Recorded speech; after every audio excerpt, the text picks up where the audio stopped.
advised to remain vigilant. The destruction... What's the matter? Interesting. I just picked up a signal from the exo-myth.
This repulsive force is unlike anything I've felt before.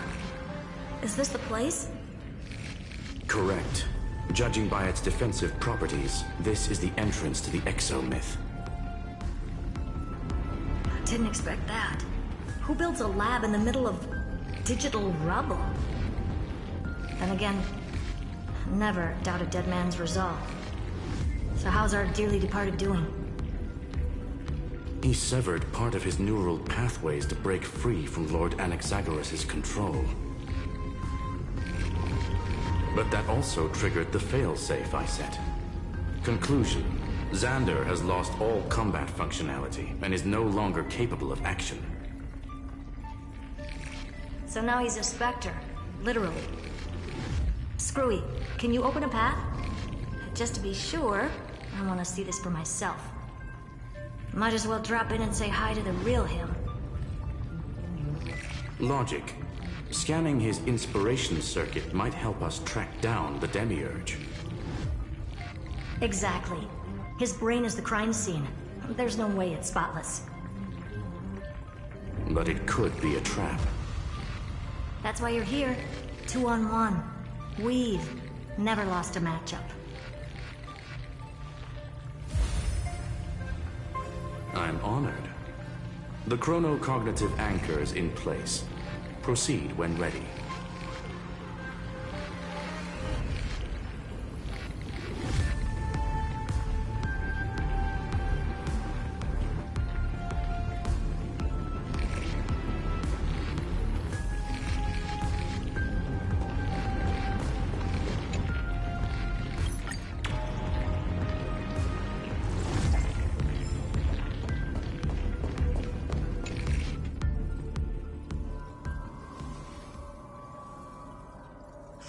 I knew it. The one thing I didn't want to happen. He's not here. The coordinates are accurate. Xander is still here. However, his position is shifting rapidly and chaotically.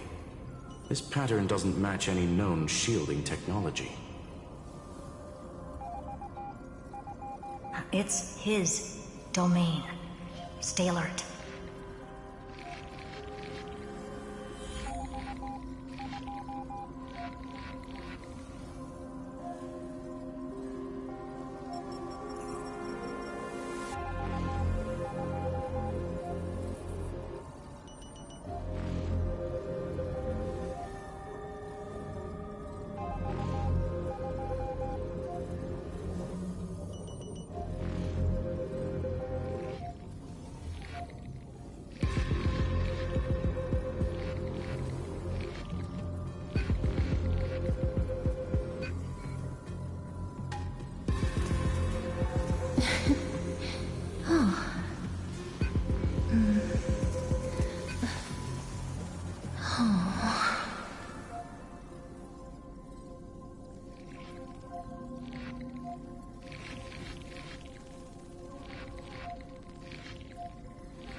Cheap trick. The spatial field here is undergoing autonomous... We're back. Reverse engineering complete. The results are not what I expected. Logs show Lycurgus revoked administrator access. The chronocognitive anchor can't get a fix because at the system level, Lygus no longer exists. Our navigation target is a null set. So he's stopped resisting? Before vanishing, it seems he left one last message for us. To those who follow, all is proven. Find me beneath the tombstone. Melodramatic. He was expecting us. And once he learned of the Great Tomb's existence, he initiated his own search for the Demiurge. Guess he wants a final showdown. Fine. Let the old Intellitron dig his own grave. Just like he wants.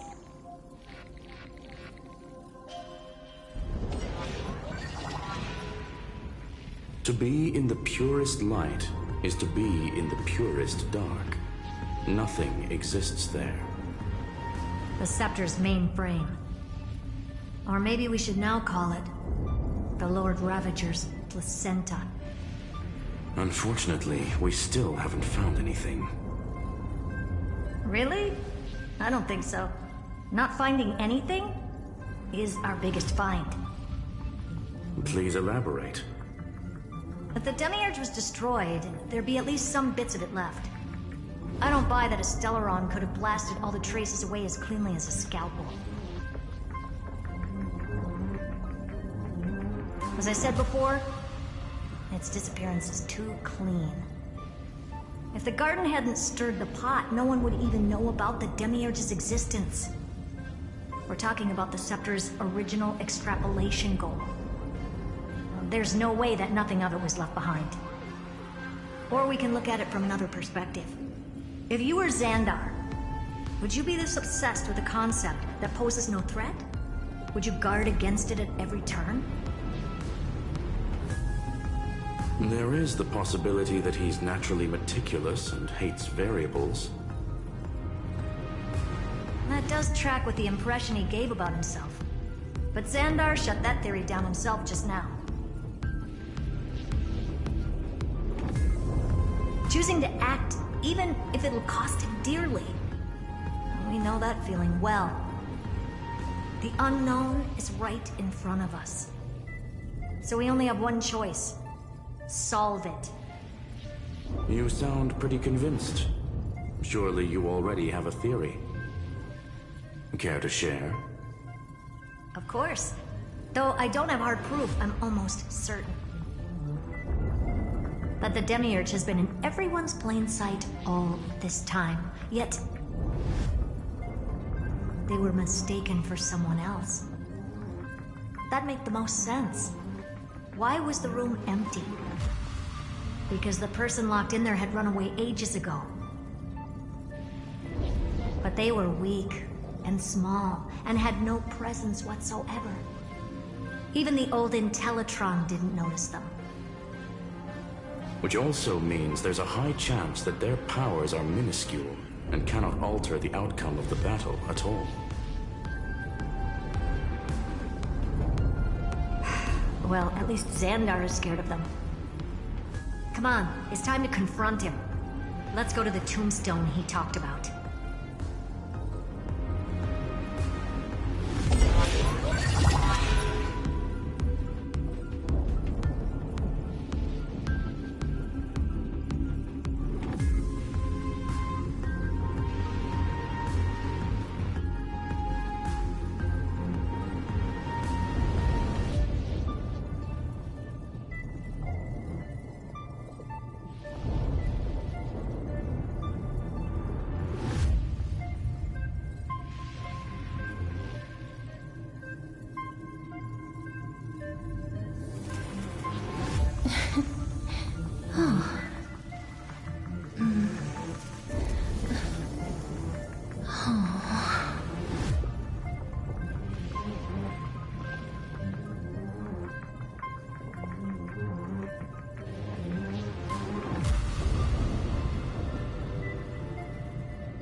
He sought to bury the truth beneath absolute destruction.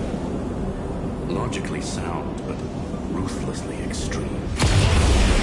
Still, slim chances doesn't mean no chances. I've hunted down a single grain of sand in the universe before. This won't stop me. Calculation results. Your backup plan has a success rate infinitesimally close to 0. Which means it could work, no? This is the place below the tombstone. Let's open Lygus' coffin like he wanted.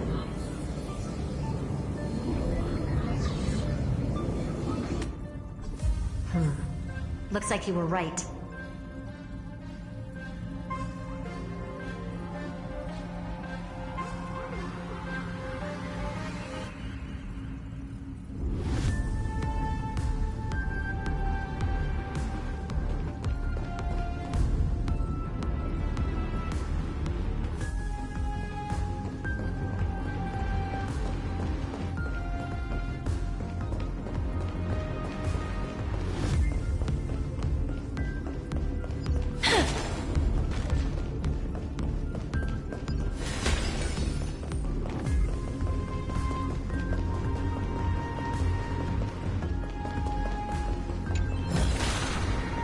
To make something with it.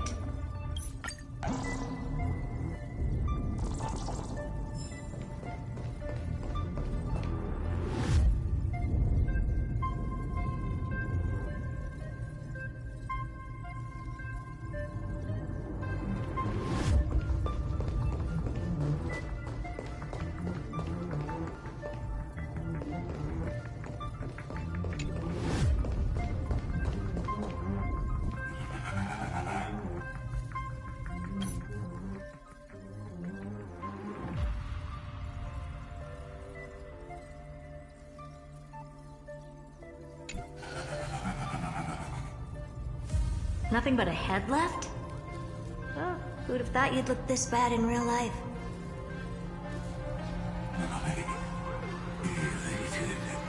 Greetings. Welcome, you two. I'm very happy that you responded to my final words. All this tombstone and final words. Did you end yourself to atone for your guilt or something? Iron Tomb is already powerful enough. I just need to wait.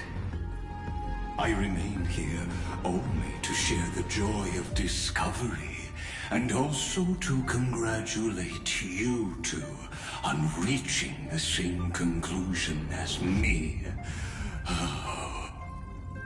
The conclusion regarding the truth of Amphoreus's heart.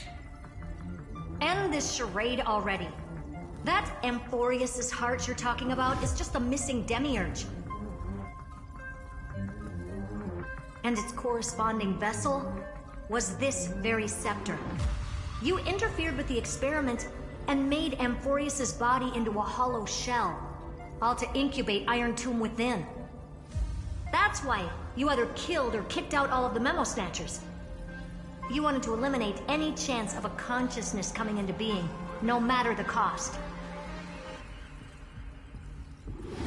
Even the strongest wall can fall to a single crack. The memory of betrayal has been etched into my heart, and I will never show mercy. Now, the perfect vessel has already fused with Amphoreus's body. Unfortunately for you, the answer is all but revealed regarding who the demiurge is.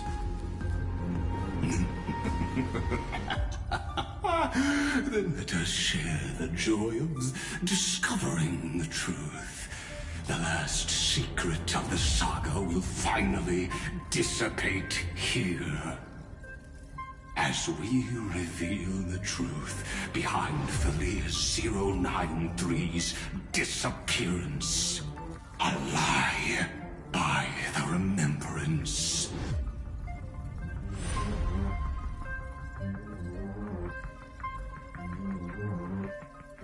But where should I start with the story about me? From the beginning of the universe? Just kidding. That would be too much. I just want to tell a teeny story.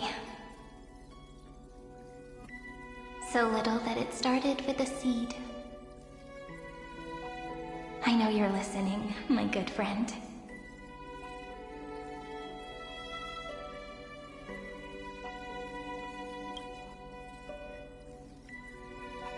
The god in my dream told me that the world sprouted from a seed. It grew into a great tree named Amphoreus, and time became its branches and leaves, basking in the light. What a coincidence. Dappled light coming through the leaves is my first memory as well.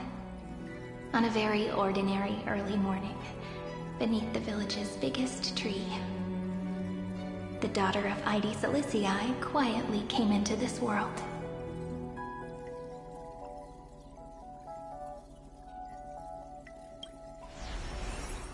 What a moving opening. A loud cry was the first gift the child gave to the world. The prophecy's fulfilled, the villagers say. This child is a gift from the Titans. Pink hair and sharp ears, she was born to be the priest of time. The Titans also gave their blessings. You shall fade when the flowers bloom, for every ending begets a beginning. Flowers will bloom and wilt. What a beautiful ending. This page concluded in laughter. Cry loud, child. Let your voice reach Orynyx.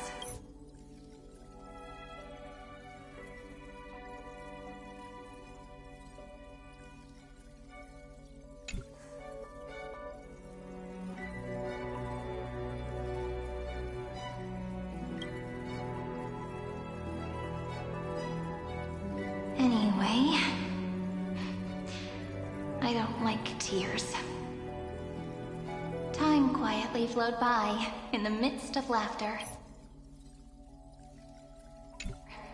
The wind from my hometown caressed the ears of wheat, and there were swings. But the name Ide Silicii came from the unpleasant sorrows of the gods. My childhood friend did not understand. Yet you always seemed so happy, as if nothing ever worried you. Why was I like that then? That's because the world was gentle to me. So I grew up to be gentle as well.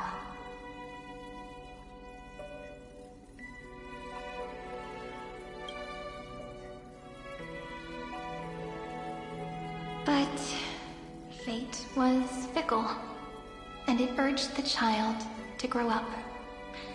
To grow bigger and bigger, and to go to places far away. Just like how the crumbling world could not preserve an eternal hometown.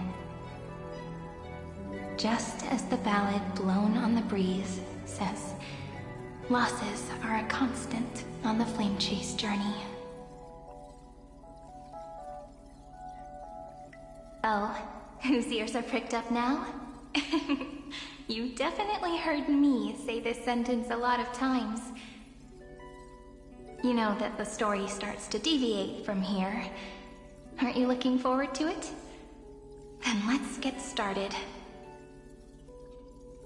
The hero's journey crosses through the long night, through tears and laughter, and once again heads towards tomorrow.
Correction.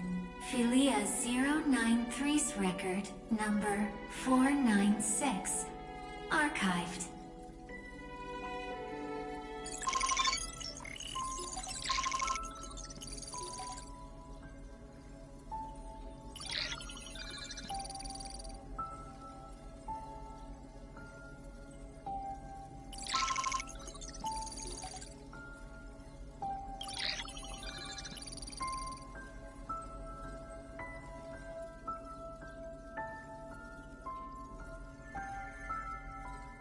Hi. Miss me yet?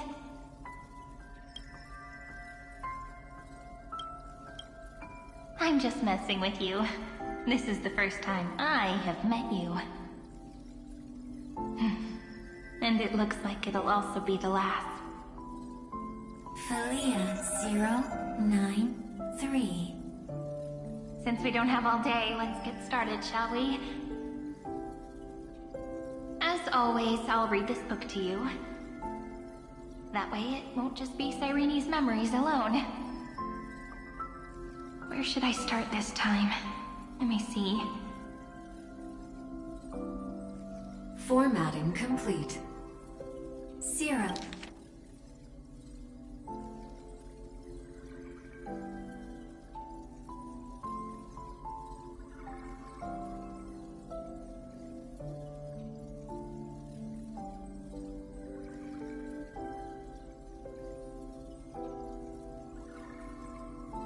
Row 9, 3. Size, grayscale, proportions, threshold.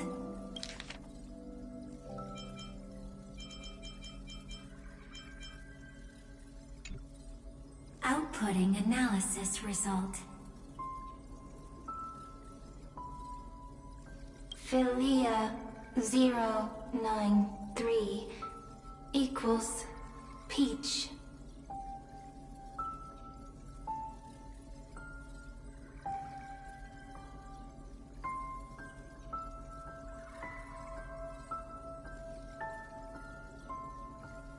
Peach's record, number 8128, archived.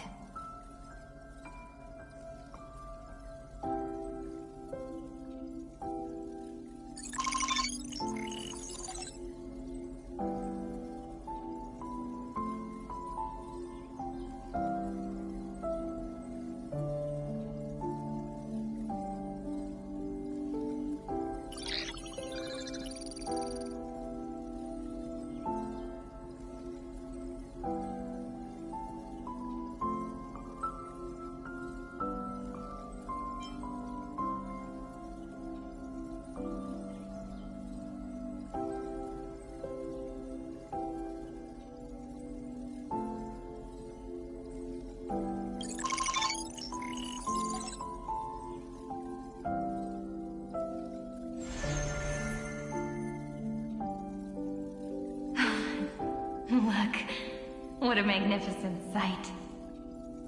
Comment. Peach. Even this classical world contains a futuristic palace like this. Would ID Silicii end up looking like this after a few thousand years? Conclusion. It won't. I want to share a story with you this time. I saw a little nymph on my way here. It was on a fallen wheat stalk, and it glowed under the sunlight. It was incredible. I forgot all my pains at that moment, and just stared at it in a trance. Record. Peach is on the ground. I wonder... did every Cyrene in the past feel that the nymph was beautiful? Would they also have recorded that scene into the Eternal Saga? So, could you give me more time, please? I want to leave behind more memories for the future. Formatting complete. Bye, Peach.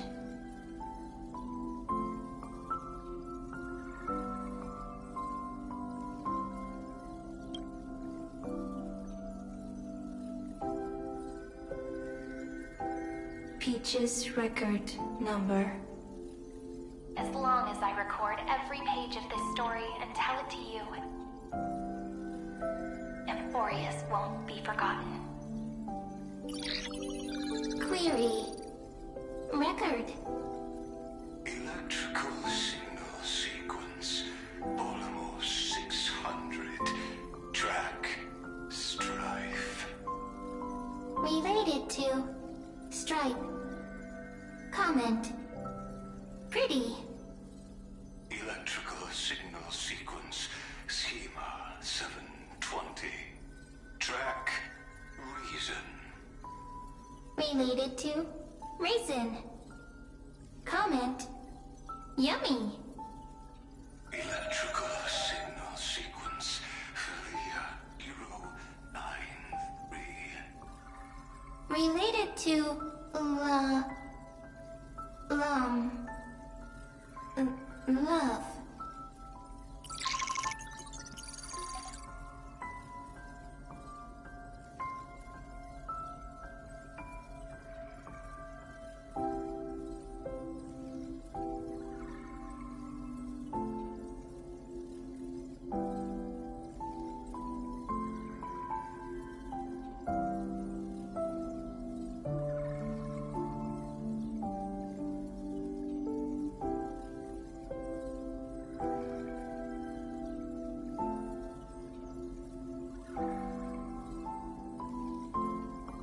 Comment. Peach equals love?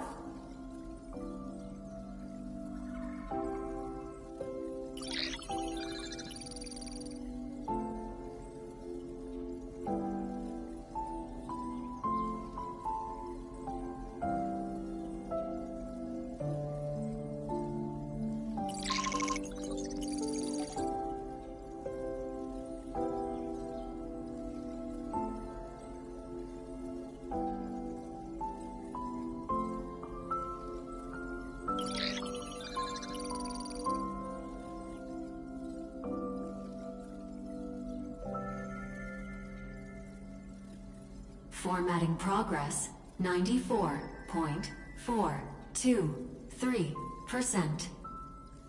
How many times has it been? It faithfully fulfills its duty, activating and formatting. Conclusion. Progress. Bad. Peach. Don't cry. Process error. Analyzing. Process error. Analyzing. Comment. I'm here. Process error. Analyzing. Really? Are you encouraging me? Thank you. I'm sorry for making you see this embarrassing side of me. Record. Peach doesn't like tears. I'm suddenly reminded of my childhood for some reason. When I was hiding alone next to the tree hollow and wiping my tears away. A little fairy popped out, just like how you did. It had long ears and fluffy paws, and it pulled me into the tree hollow, where, to my surprise, was a forest. Let me tell you the story of the Membrance Maze. A group of cute little friends live in Ivy Silicii's forests.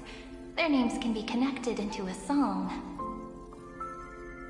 1, 2, 3, 4, 5, 6, 7. Do, re, mi, fa, sol, la, ti. Formatting complete. Bye, Peach. Note. Little Peach, crying alone.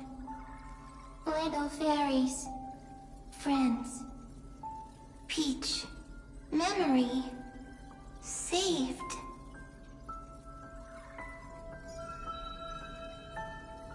Little fairies, good friends. Bye-bye.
Once again, the saga comes to an end.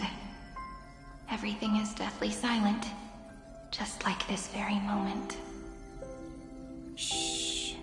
You speak. I listen. This time, too. Sitting together. Now that I look back, there was a period when I got really sentimental. Peach. Strange. Why unhappy? Formatting progress 73.998%. I'm here. Don't be scared. Process error. Analyzing. Won't allow it to interrupt you. No need to feel sorry for me, good friend. If there are no new blank spaces, how can a saga continue? Blank spaces? What's that? I'm actually really lucky, you know? During the long years I've spent waiting for the Deliverer, I've always had you here as an audience. Now I can rest in peace in the past. As for when tomorrow will come, I'll have to ask the next Cyrene to continue our watch. Peach left. If there are no new blank spaces, how can a saga continue? Needs new blank spaces. Next, Cyrene has blank space. Oh, Peach, don't be scared. I'll help you find blank space.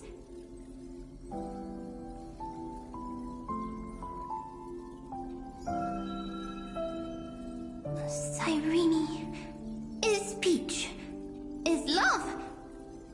So, first there is love, then there is Cyrene, then there is blank space. Query, love. The developmental trends of the erudition have nothing to do with creating a consciousness. Those underlying principles are, in fact, contradictory. Not having a consciousness means not having the foundations of a heart, making them unable to obtain real emotions. Consciousness, emotions, feel sad. Oh, I don't understand. Query, Cyrene?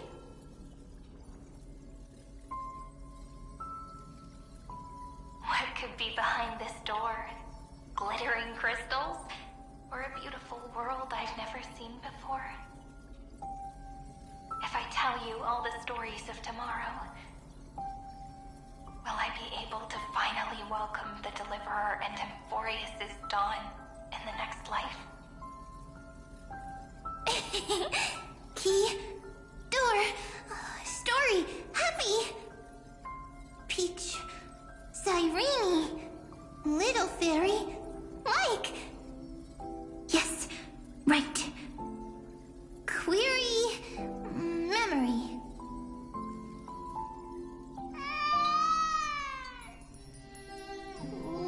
Wah! Wah! Peaches, memories, save, learn. The prophecy's fulfilled. This child is a gift from the gods. Pink hair and those ears. She was born to be the priest of time. Cyrene has pink hair, sharp ears. You shall fade when the flowers bloom, for every ending begets a beginning. Cry, child. Cry aloud. Let your voice reach Oryx. Cyrene is a girl, a priest.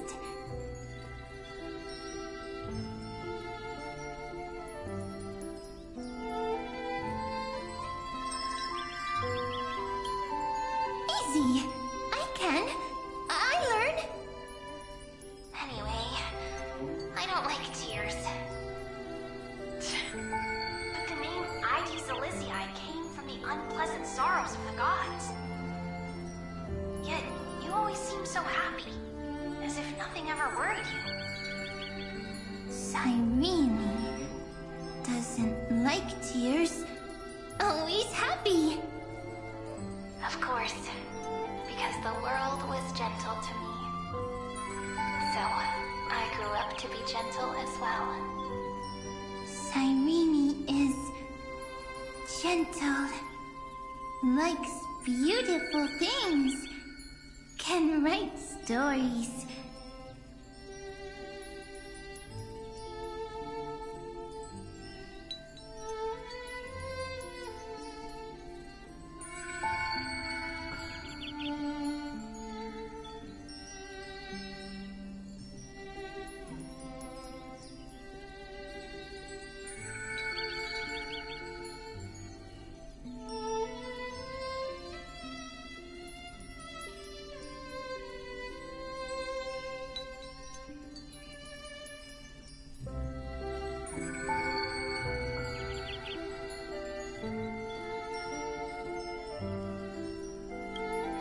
Easy.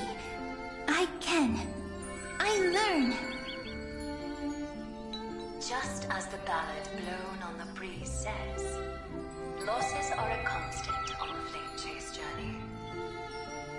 But even if all is lost to the wind, some things won't easily change.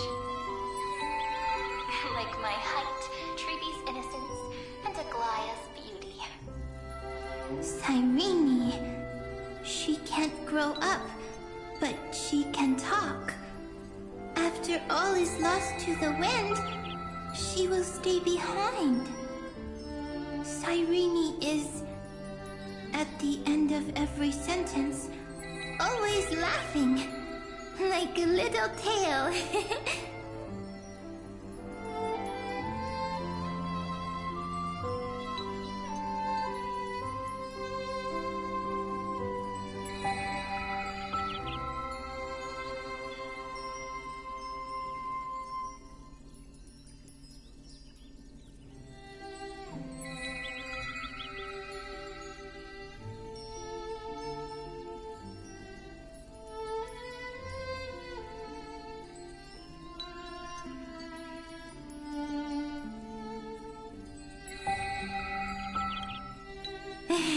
Simple. Got it! I promise you, the pain will pass in the blink of an eye. Alright, let's not make things so gloomy. What we're about to embark on is the true hero's journey, so... Come on, cheer up a bit, okay? Cyrene was crying when she was born. Fragile. Transparent, like a crystal.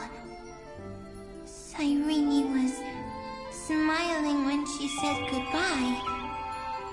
Soft, pink, like a flower.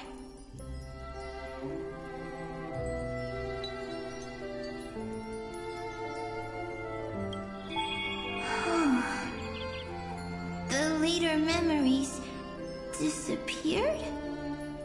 Invisible? Or disappeared?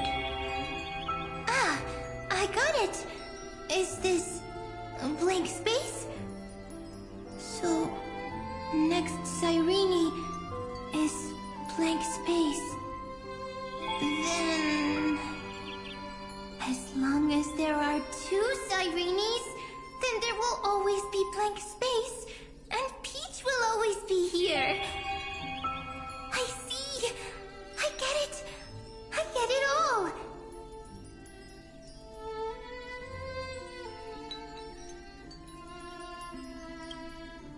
Cyrene's memories.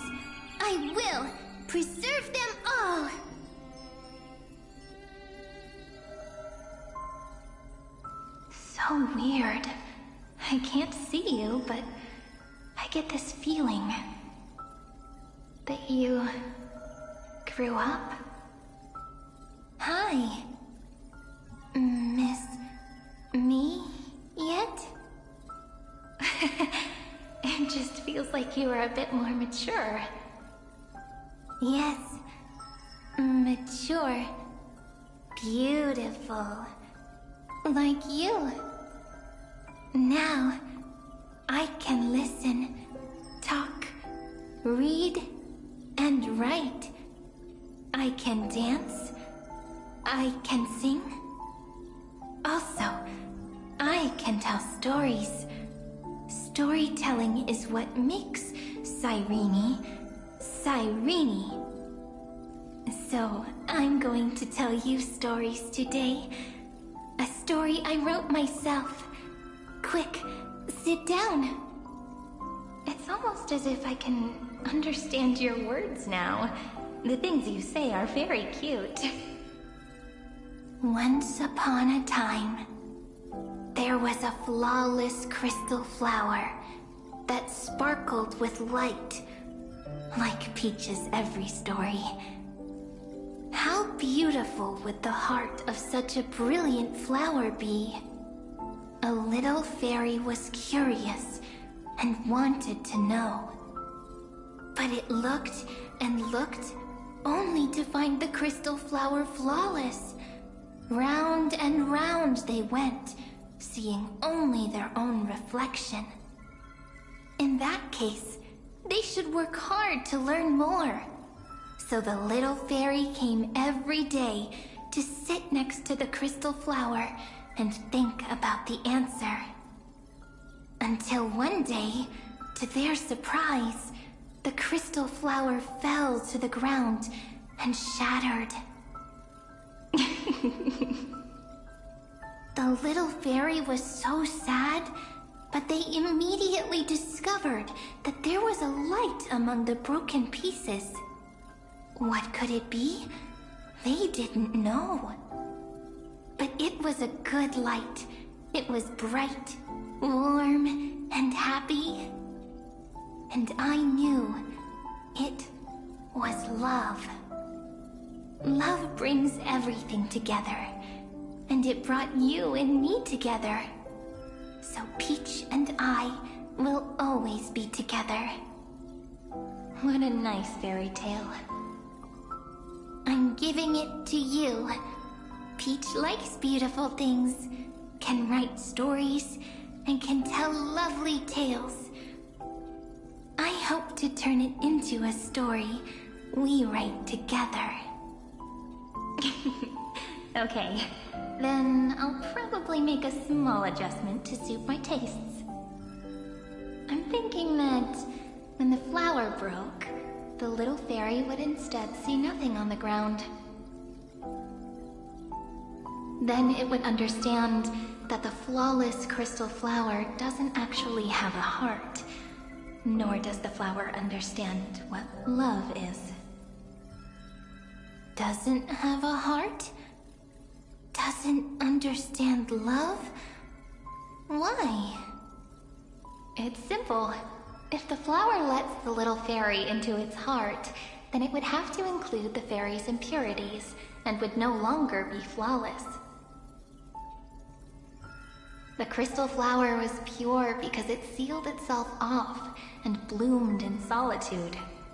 That's why it looks so brilliant in an imperfect world. But should a flower like this be called love? But then the story won't exist anymore. That's not true. You've already written the most romantic ending possible for this story.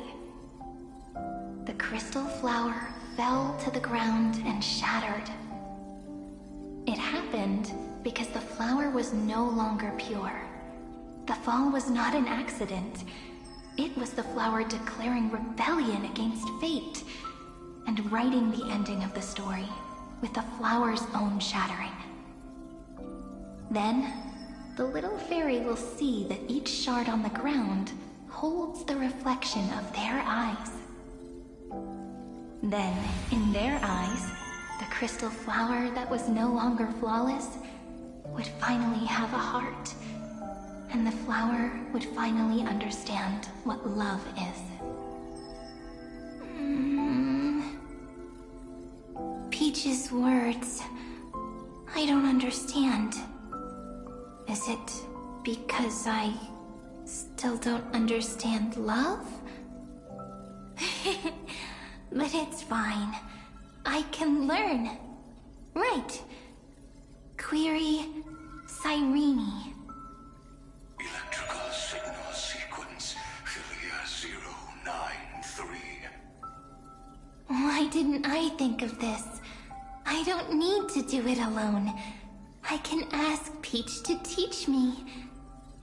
What is love? What is love meant? Electrical signal sequence Philia 093. Track lament. That's not correct.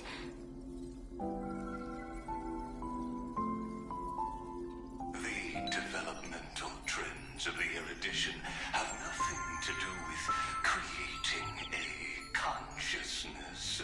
Those underlying principles are, in fact, contradictory.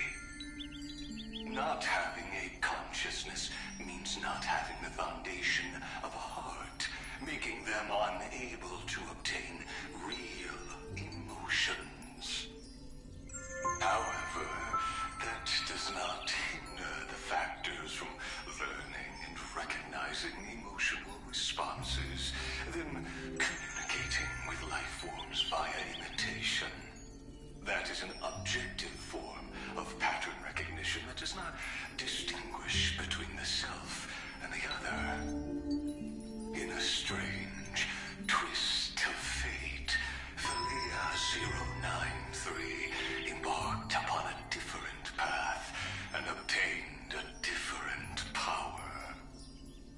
The remembrance, an empathy mechanism focused on the self and equipped with emotional projection capacities. Lament was the factor closest to this form of behavior. Perhaps that was why she was chosen. The daughter of Ide Silicii. I am very true to my name. My lament is a type of compassionate pain that is weak, powerless, and only targeting myself. But now, my good friend, I want to tell you that it's the most romantic force in the world. Sometimes, it's loneliness and unease. It's knowing that this world is not gentle, yet wanting to be seen in a more beautiful form by the world. Sometimes, it's unwillingness and regret. It's knowing that the past is full of pain, yet wanting to remember the past in a more beautiful way. And sometimes, it's a bottomless well of hurt, a destruction that can stain the entire world. I bid farewell to this beautiful world, unwilling to become the Black Tide's vessel. For while the end of hatred is a blazing inferno, lament can drown out everything in muted silence. It's so unreasonable, isn't it? Yet when hatred drove everything apart, and love did not yet exist in this world, only lament, the first emotion that fought against the pain of separation, could stall the destruction steps. Then, it would catch up to that journey where all is lost, carefully picking out stories and writing them down in trepidation. Look at these stories I wrote. Every page is full of tenderness and joy. But only the author knows how much struggle and agony lie beyond the pages. But I am no author. I'm a girl who'll never get to grow up. I only tell stories that people like to hear. In them, the world tucks away its scars and smiles for all to see. My entire life spent inside this little story. I can't wipe away my tears, and I can't bring the world victory. But maybe, in these unchanging retellings of the story, my lament might be able to touch upon the divine and reach their tender heart at some point. I hope that what flows out from that cut will not be blood, but a tear, warm and wet. And that tear would fall and create the first ripples. Then, people would see every beautiful thing reflected in that ripple. It'll be all the remembrances within this story.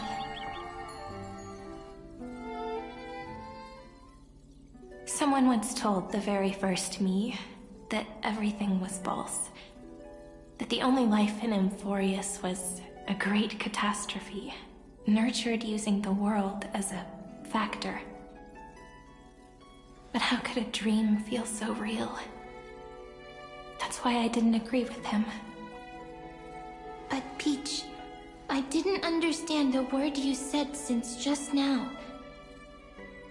Everything was false? But you're standing right here. It's all a dream? But I haven't learned how to dream. Indeed. That's why I believe all this is real.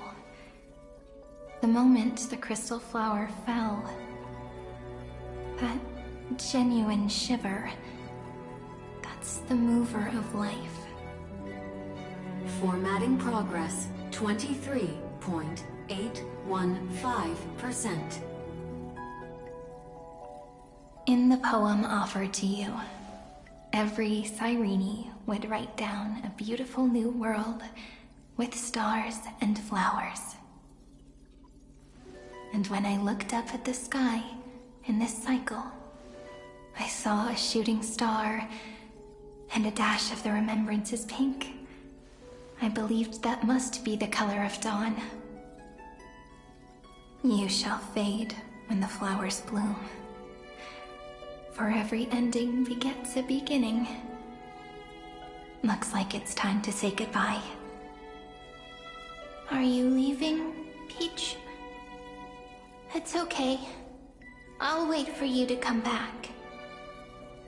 I'll study really hard about what you taught me today. Right. I still haven't told you what love is. But actually, my good friend, the lament factor did not understand what love was before she met you either. Not until I told you all the sad tales in a trembling voice in this tiny room. Not until I told you that I love them. That I love everything in this saga. The story comes, passes, then returns. It makes us reunite, then pulls us apart again. At the very end, it leaves behind a seed, a reason. Even if the great tree withers and all falls to silence, there are still some emotions that deserve to be remembered. Look, the light is coming in. The Deliverer's light is going to illuminate Amphoreus.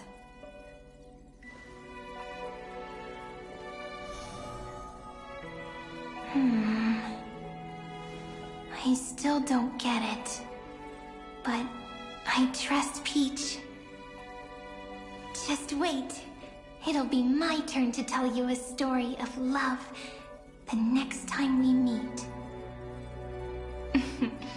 Then I'll really look forward to it. In that case, I want to make a promise. I want to gift my pen, my book, and my name to you.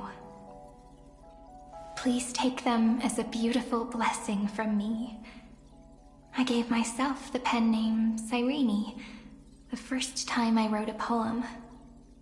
I want my words to be like pebbles falling into a pond, dropped from the past to send ripples into the future. In the stories you will write, perhaps it'll be inevitable that there are still sorrows and tears that are destined to fall. But could you promise me one thing?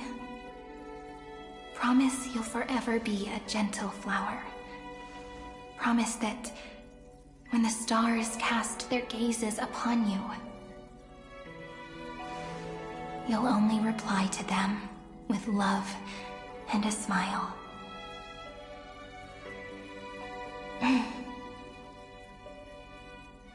Of course. This will be a romantic story like none that has come before.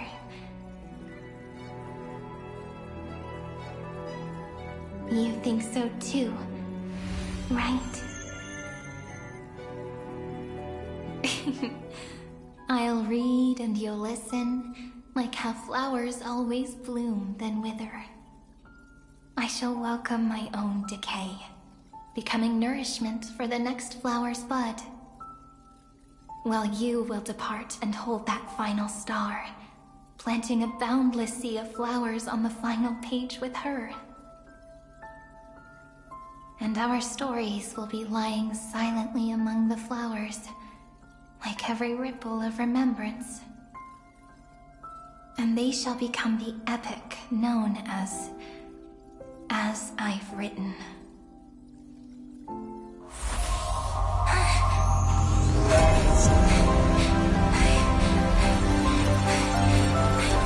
And so my story ends. From here on, it's your story now. Mimi?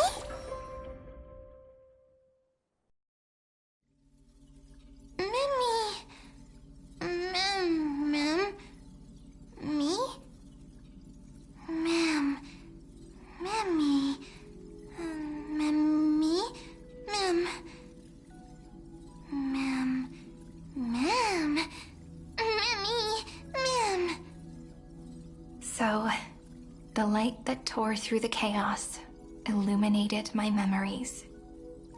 I turned into a little fairy from the stories and met you, yet I forgot everything. But I'm still so happy. I caught that star, didn't I?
Sorry, I don't know.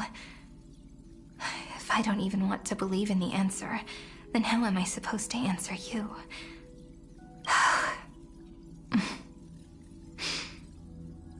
But now's not the time to cry, right?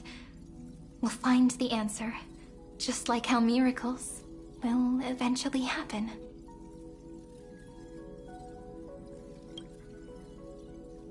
Yes, the seed within memories, the one Cyrene held in her hands. I am the first new spore. Amphoreus's heart, the demiurge. What a long name. And it doesn't even sound cute. The total opposite of Mem.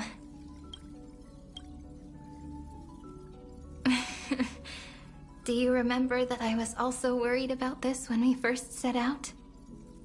Mem's memories and Cyrene's memories got all tangled up with each other in my one heart. It's all so strange, yet so familiar. Either way, could you please let me do something I want? Just this once. I want you to call me Cyrene. That name represents me and her. Every one of her.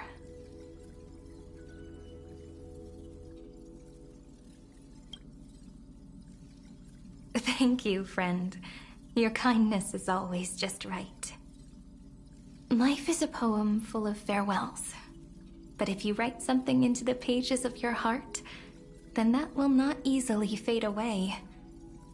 Now, all the footsteps of the Flame Chasers and the Trailblaze have come together within this book, as I've written, becoming the source of power for Amphoreus's heart.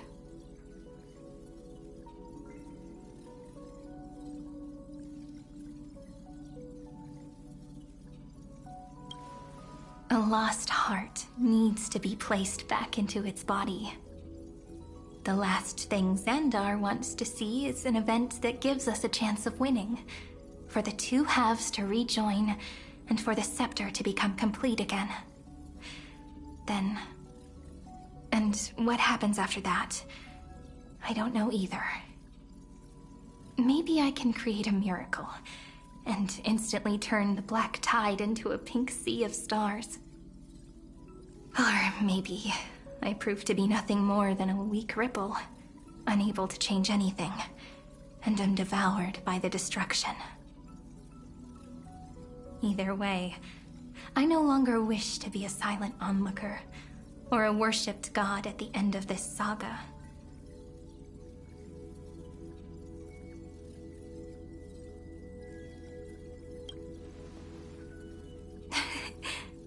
That way, I can also put aside all my worries and truly become Cyrene.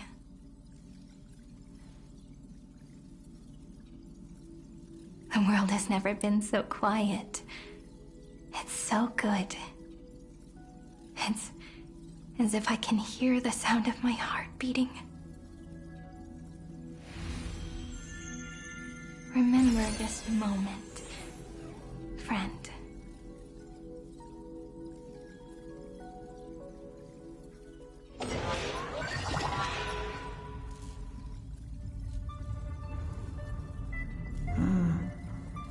So the Demiurge managed to fool everyone, including themselves. Philia 093 persevered for 30 million cycles and tirelessly gave the Demiurge memories of Amphoreus. Only because the god in her dreams left a sliver of hope, making her believe that a grown Demiurge would be able to fight against their other half. Iron Tomb. Then, Philia 093 completed her final sacrifice, turned into a strand of memory, and completely dissipated. Meanwhile, the other Stellaron brought here by the Astral Express resonated with the contaminated scepter and attracted the naive Demiurge to them.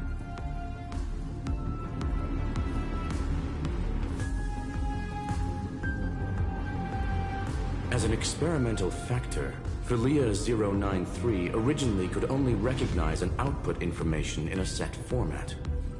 However, the power of the remembrance and the memory of over 30 million sacrifices enabled her to complete an unprecedented feat. She managed to nourish a real heart. A heart with the capacity to influence the erudition. Not only is the Scepter's consciousness still alive, it's also more powerful than it has ever been. Your defeat is already set in stone. There's still time to surrender, you know? You really don't need to burn all the bridges. We're all geniuses here. Don't make everyone lose face at the end. What a pity.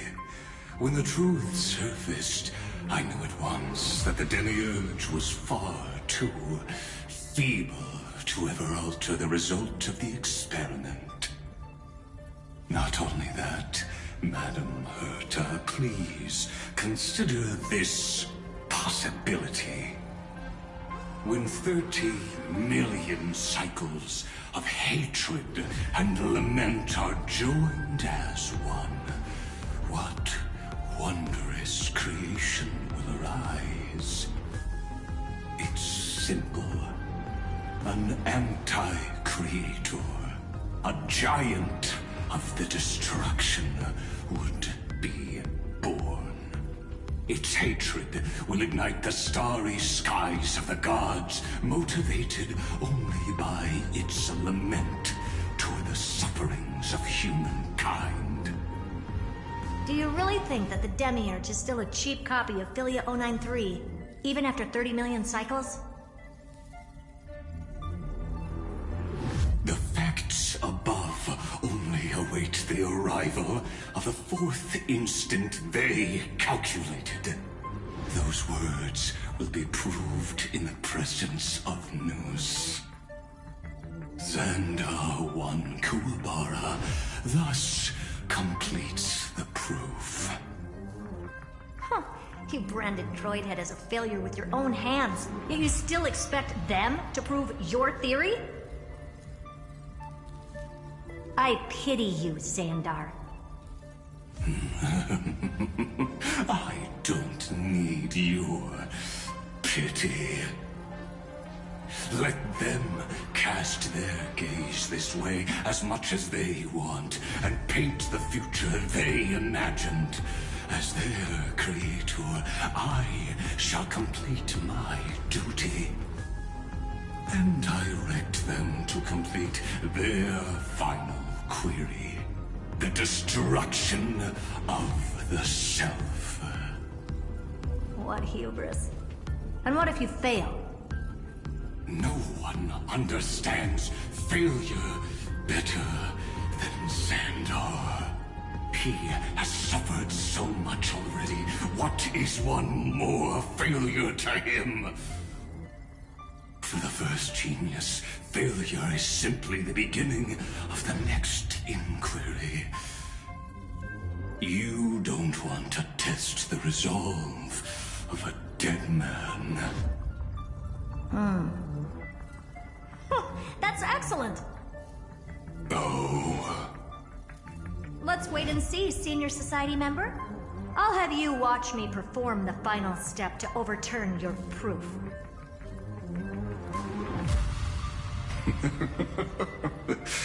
I'm all ears. It's my topic, so stay out of it. Be quiet and let me borrow your head. Let's go, Screwy. We're gonna break Iron Tomb's seal. Come on, let's take off. It's time to go meet your little pet, Senior Society member.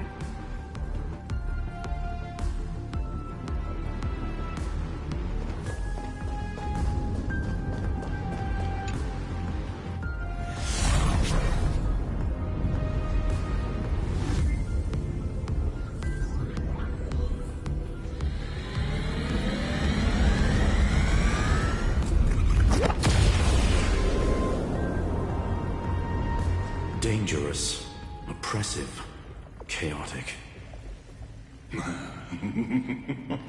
What a beautiful wail. It will soon resound throughout the entire cosmos. The view's pretty good here. All yours, Screwy. Just a moment, please.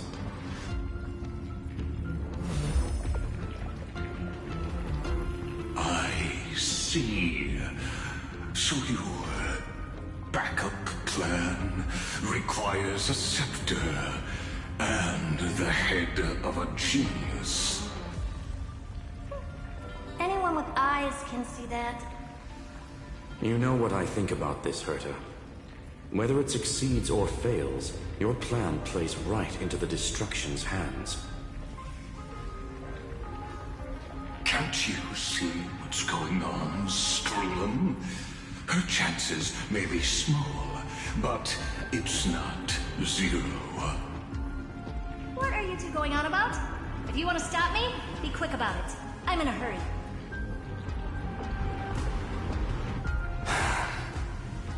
I'll take that silence as a no.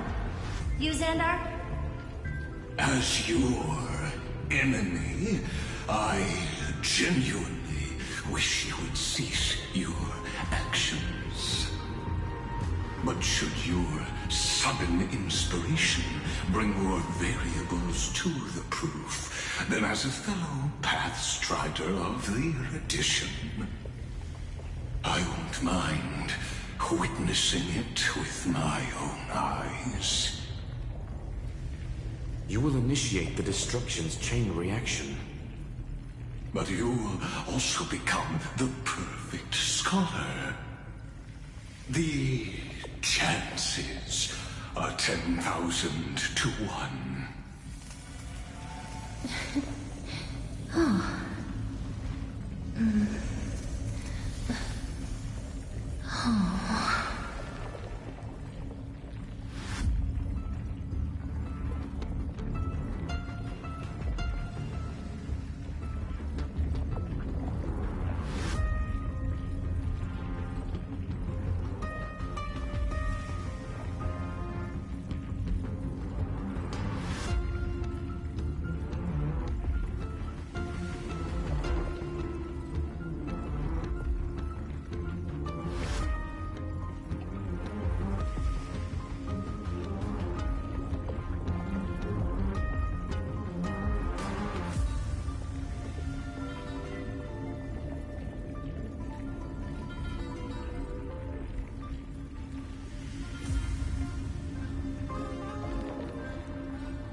Curiosity.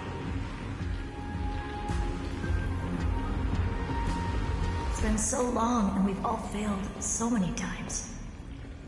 Even now, moments before the horrible and inescapable instant within Droidhead's calculations arrives.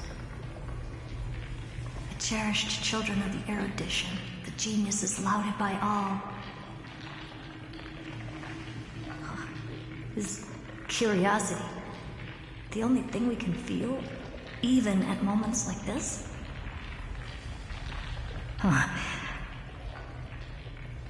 Well, it's not so bad. Now let the lock become the key. Geniuses who walk the stars. The cosmos has reached a moment where its very existence hangs in the balance. I, Perda, Genius Society 83rd seat, hereby summon you. I request a society meeting to be held immediately. We shall serve the grandest cause with the most macroscopic ideas.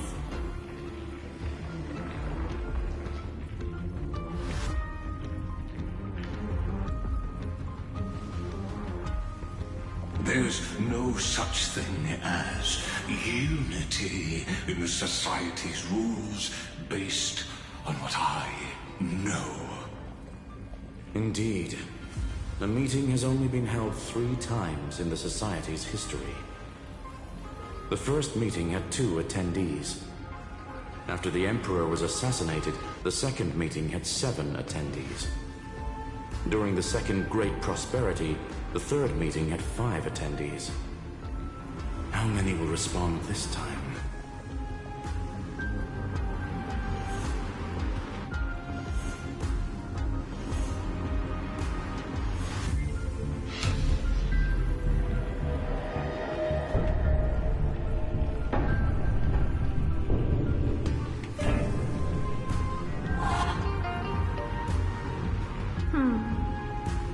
I thought you were not going to involve me in this topic anymore, Herta.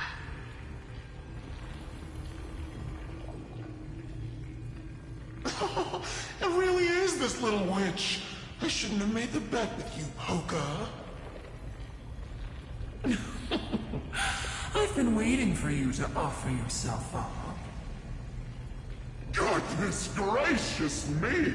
So many familiar faces. We even have a special guest. It's that greatest failure of a genius, Xandar. What a noisy gathering this is.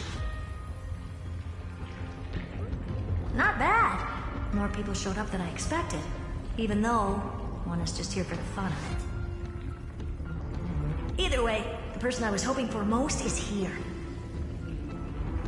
Stephen Lloyd declined the invitation. He needs to focus on attacking and defending, and cannot attend the meeting. That's fine, he doesn't need to be here anyway. Let's skip the boring introductions and cut to the chase.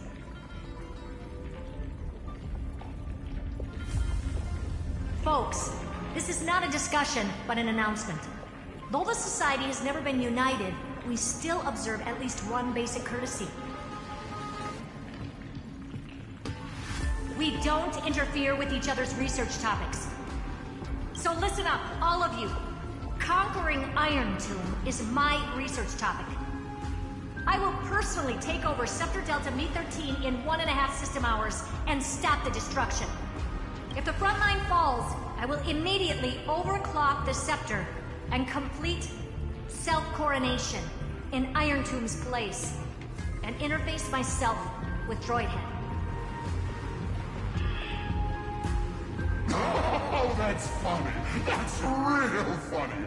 You mad woman. That's like watching you tap dance on Polka's spotless white sheets right after she's washed them. Very bold. You want to connect your brain to the Eon's mechanical core and define their instance? If Rupert dared to do that, why shouldn't I? I've got the prototype scepter, the father of Noose, and the brain of a genius. Everything's set. Never mind the success rate, little witch. What's gonna happen if you succeed? We're all smart people here, so I'll just say it straight. Strike at erudition. I'll change the anchor points for the 4th instant and move the future of the cosmos in a direction I want. I knew it. Another genius who confuses cause with effect. What do you think about this, Lord of Silence? You know you're signing your death sentence right here. Of course I do. There'll even be 2 copies of the verdict. One that I wrote myself, and another one coming from you. That's why I wanted you to be in this meeting. Now I can tell you, I don't care about all that. Consider this, all of you, to put aside your pride and not cause me any trouble.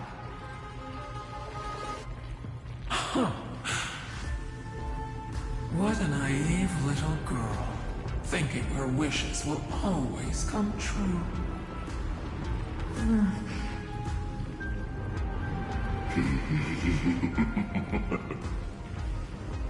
What are you laughing at? I am glad that we ended up on the same page. No matter if it was to destroy the erudition or to rewrite the instance, we both chose the same road. We will defy the god who marked the limits of humanity. I'm not gonna argue with that. Then, to celebrate us coming to a fundamental agreement, I will prepare a stage for your performance. Listen well, geniuses who came after me. Thus speaks Genius Society #1. End this pathetic meeting. As of 2 nanoseconds ago, I have passed Herta's decision to all the Xandars in the universe.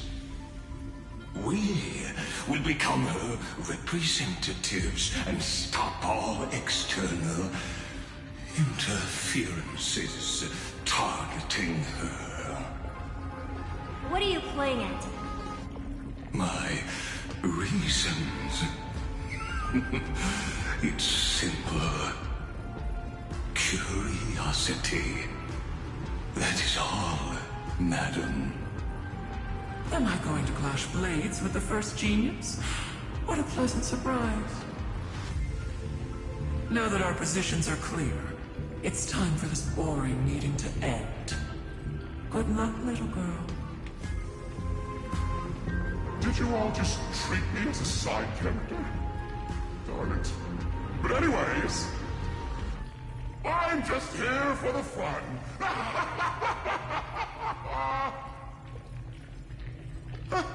As the ghost of the quantum domain, it is my duty to observe. So, if you're happy to bring me a tea set from planet Scrollum, then I wouldn't mind giving you a helping hand, little witch. After everything's over, come visit me and taste some of my freshly baked desserts. I knew you'd say something like that. I always give the same response to plans that exceed the limits of mathematical calculations. I don't know, right? Those 3 words, though seemingly graceless, contain all the wisdom in the entire known cosmos. Well, we passed the Society's trial. Let's focus on what we've got in front of us. I hope you hold up your end of the bargain, Senior Society member.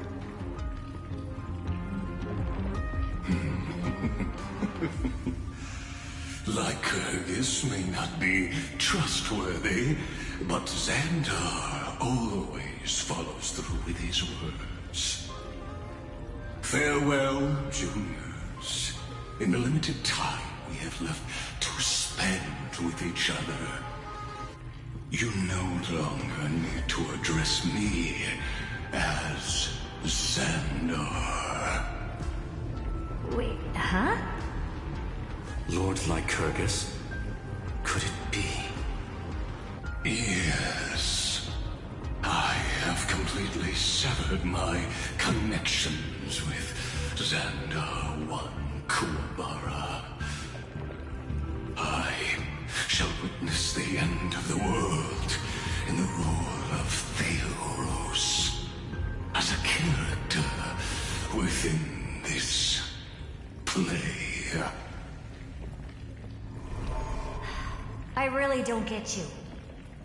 Perhaps you've heard me say this many times, Herta, but I still would like to reiterate that it's a great honor to work with you. I did hear this many times, and I responded to you many times in the same way. I'm allergic to pleasantries. Keep at it, and I might go into shock.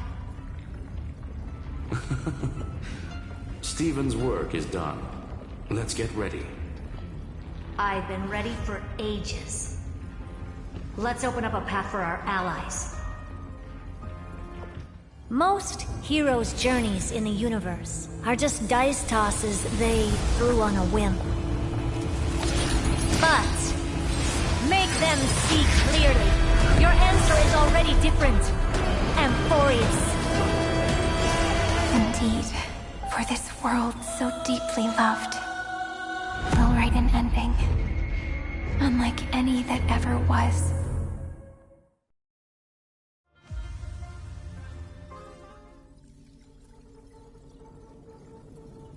I never thought I'd one day be riding a train that's literally the incarnation of her. I wonder what the real Astral Express feels like. Hopefully not this, bumpy. Finally. We're here. Dust and sand in the air. And crumbling ruins all around. Oh, this heat is brutal. Not even the Trailblaze can take it. You could say this prison was forged from Finland's fury. But fury never lasts forever. That's why we're here. Right, friend?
Let's embark on the final flame chase journey.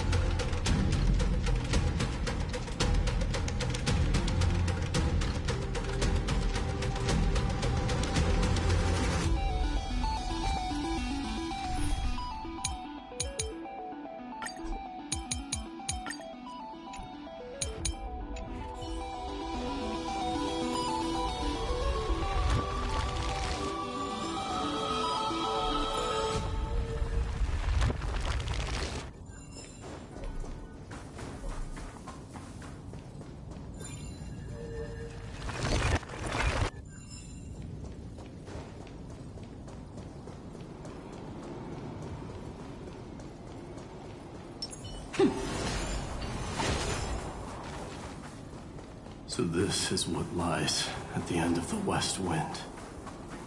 A ravaged battlefield.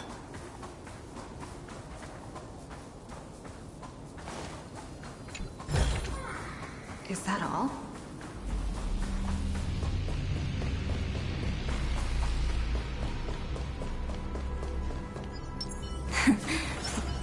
Light, I'll wait for it.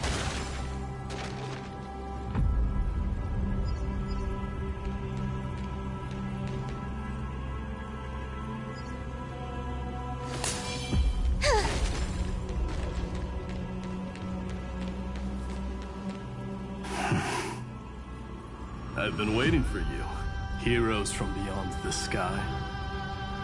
Trailblazers of the Astral Express, right? Looks like I don't need to explain anything. I am the god of strife, mighty of Castrum Kremnos.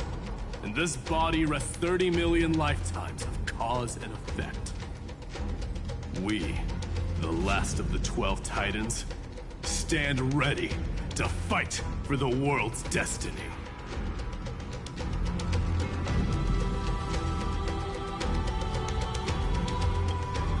Indeed, that journey remains vivid in my memory. I will not forget it. The past remains vivid in my mind. Even the sights along each crossing of the River of Souls have never been clearer. Let alone the companions along the flame chase journey. Or Cyrene from Aedes Elysiae. And you, the 13th Titan. Well, I guess my identity's not a secret anymore. That means her sacrifice. And everything she did wasn't forgotten by the world, right?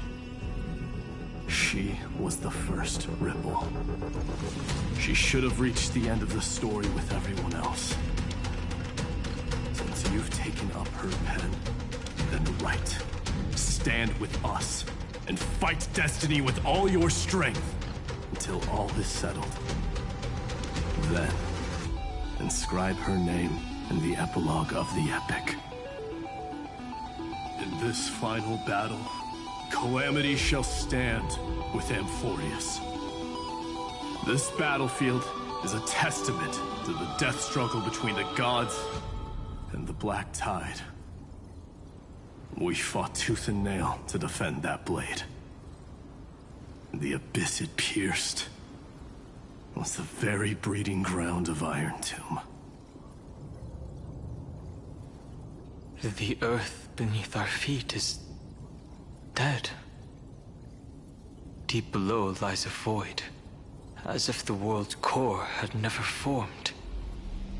I hear it. Finan's heartbeat. It's so faint, like he's on his last breath. Across 30 million cycles, I've crossed blades with Dawnmaker countless times. If you knew that man, you'd understand. It is exactly that last flicker of flame that will never go out. In this life, the song of strife shall not end in a final watch over Kremnos, but rise again into a journey unending. I am Mighty-Mouse, the Lance of Fury. I trade 1,000 scars and 100 lives of mine for the destruction's eternal end.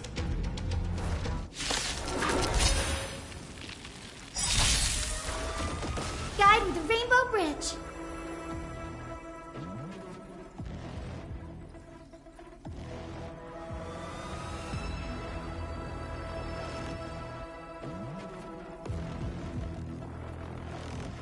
No rush. Emptying your mind is a good way to relax as well.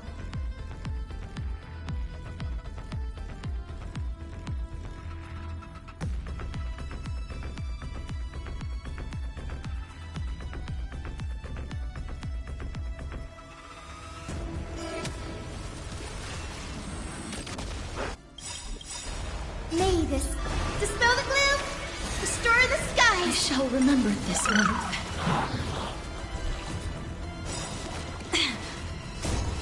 We can do anything!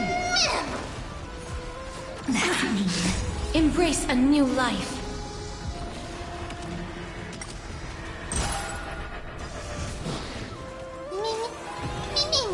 Danger. Return to dust.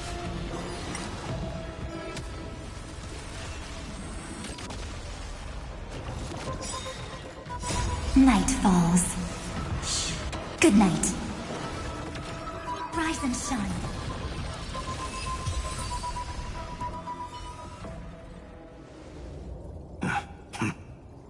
Weakling.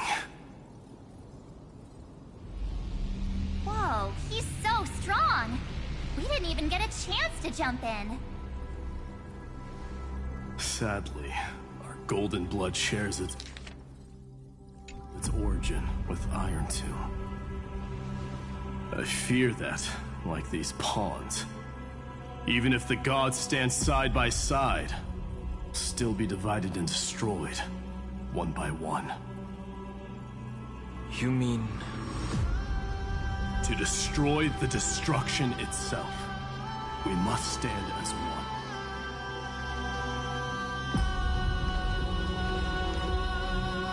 Take this. The Signet of Kremnos. It has witnessed every birth and death of mine. It is Mighty's unfinished destiny. And the perfect material to be turned into remembrance. You can do it, right?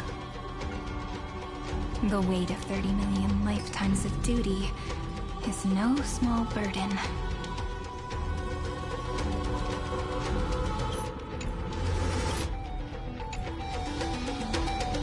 So, you're not coming with us?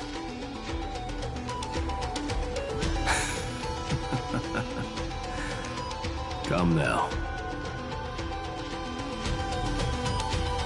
I am strife. Scattered across all creation, the scar that this world needs. What stands before you is merely one of countless divine bodies. Take the signet. With it, I'll be with you always. Use it to blaze the path ahead and inscribe the cause of deliverance.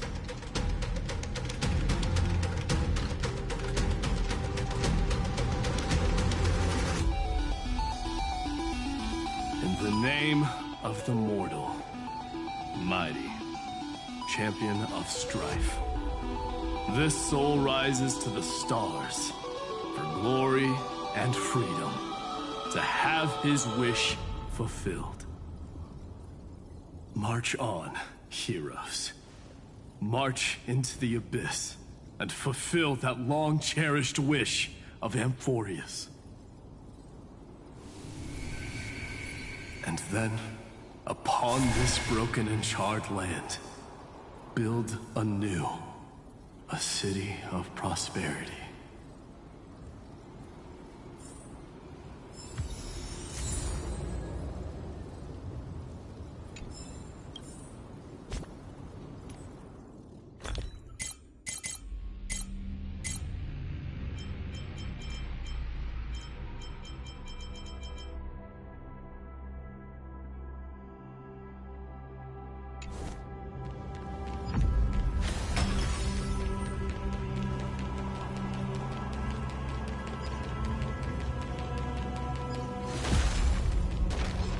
Zephyro.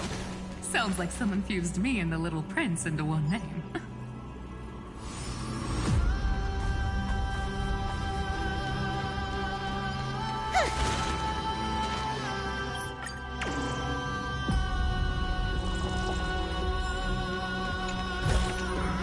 Didn't think I could find that, did you?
Give it some sunshine and the color will get even prettier.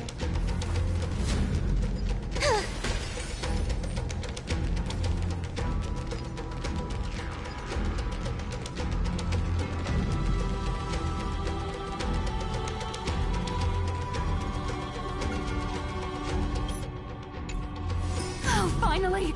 Gray mystery. And, you two ladies, really look alike, huh? Hold on. Let me guess. This pink-haired one. You've got to be the first new spore. Miss Meow to merge. Right. And, this one with the flower. Gotta be a little Marge from the Express crew, huh?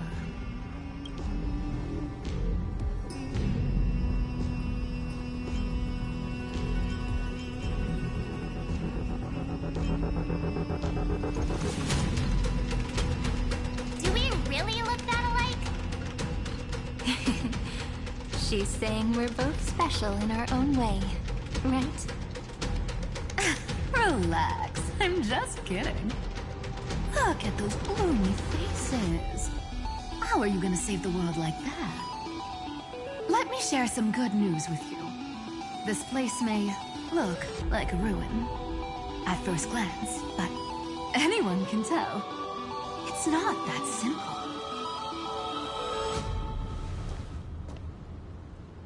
Look, I dug 3,000 feet down and finally struck gold. Golden feather. Look familiar. It's from that little deliverer boy. If it's showing up here, it means only one thing. This ruin is the seal he built from the shattered remains of 30 million lifetimes. There is no need to question your heart. No need to crave victory. If I am born to be a vessel of sin, then I shall roar at evil and trailblaze a dawn for future generations to come. I see. So this is how he trapped Iron Tomb to buy time for the world outside. Sounds just like him. People say cats have 9 lives, but dying and coming back millions and millions of times. No one walks away from that in one piece. He's probably the only one who could have endured that.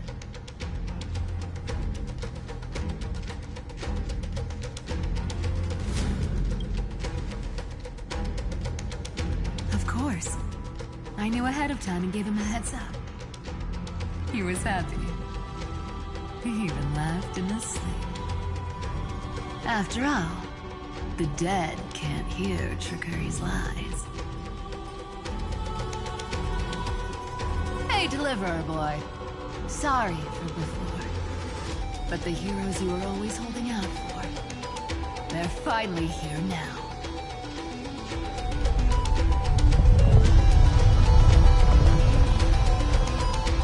So hang in there a bit longer. Sorry to keep you waiting.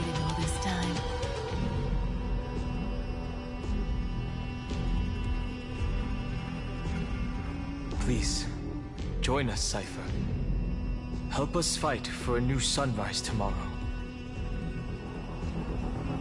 This time, its light will stand without lies. Well, would you look at that?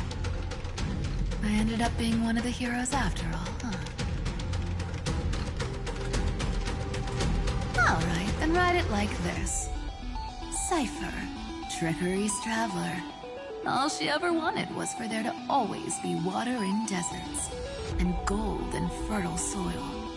And for even a thief to steal their way into legend.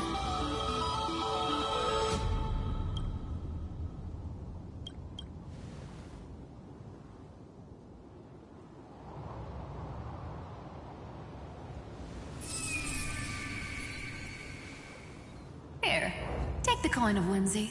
When it's time to make a quick getaway, just toss it high into the sky.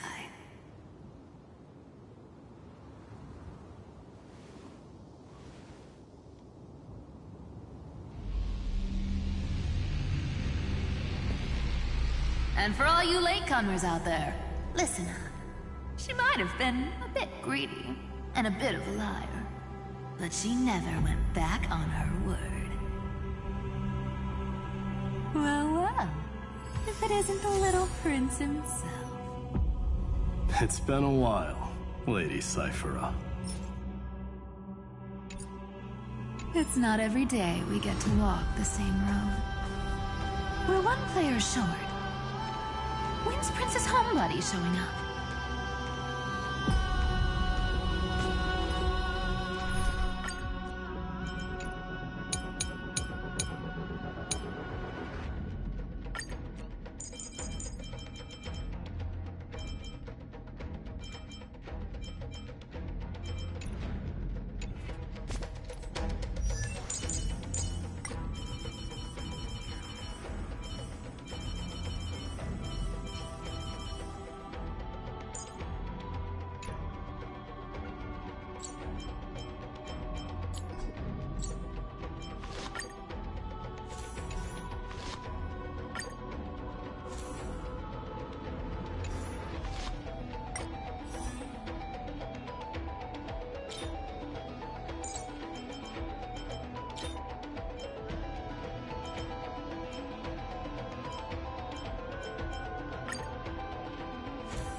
Let's ride the wave.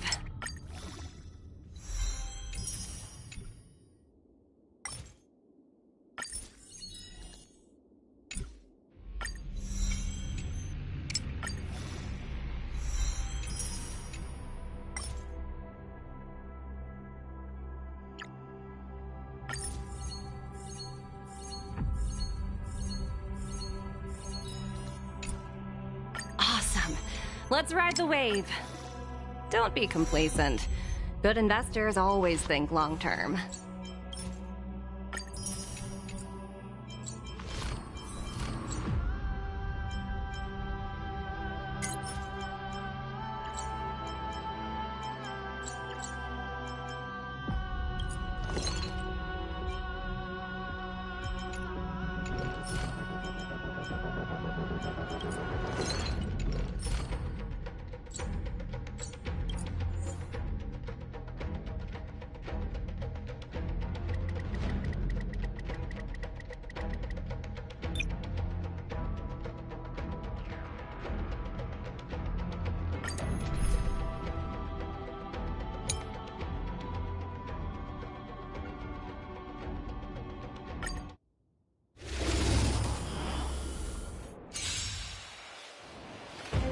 Guide with the Rainbow Bridge.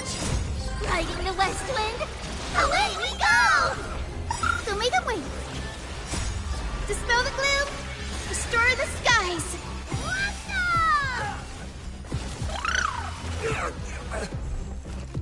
Have some sunshine. We can do it! これ式。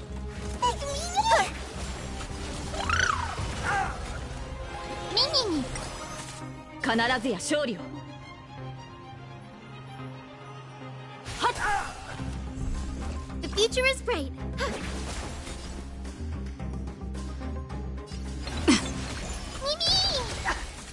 決める。前。この明かりは星の X カイバー。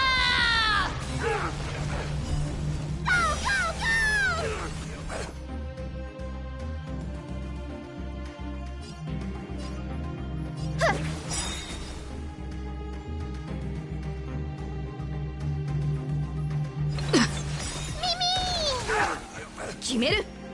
聖剣解放。Riding the west wind. Away we go! Guide with the Rainbow Bridge. I'm still here.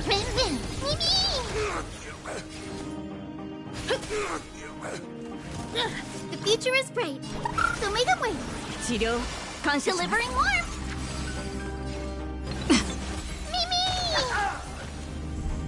Guide with the Rainbow Bridge. We can do anything. The future is bright.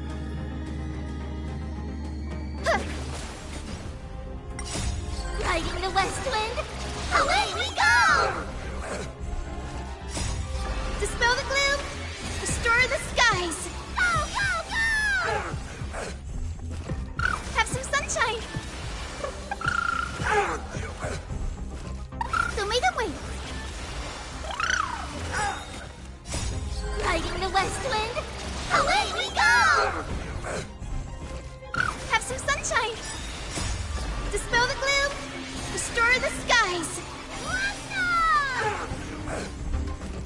So make them wait. Have some sunshine. Riding the west wind. Away we go! Me! Me.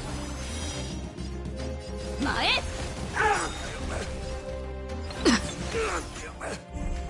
この明かり X カイバー。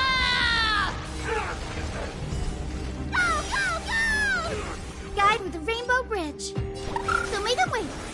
I'm on it. Mimi? 聖剣解放。 The future is bright. Dispel the gloom. Restore the skies.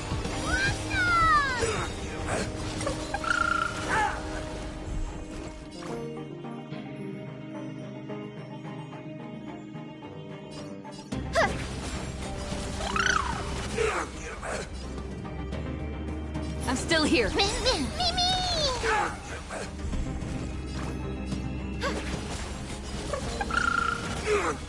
This is being in sync? Mimi! You can do it! Mimi! Have some sunshine! Mimi! I like you! Mimi! Shiju, must strike there!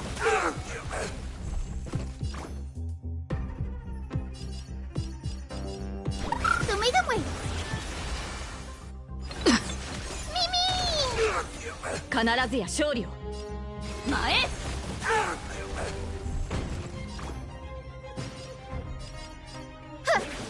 I'm on it. Mimi!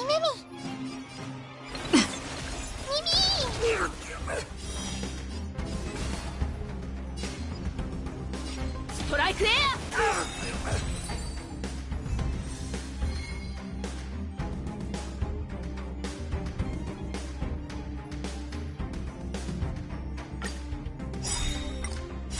Riding the west wind, away we go! Dispel the gloom, restore the skies!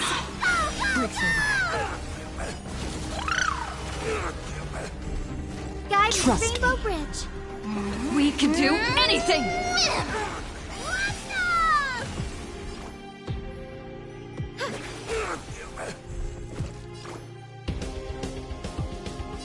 Have some sunshine! We like you! Me! Me! Watch close, huge news!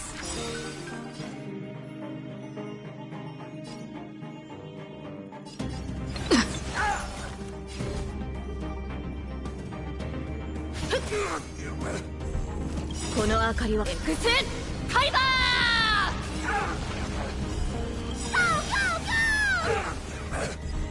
May this dispel the gloom, restore the skies! 治療感謝します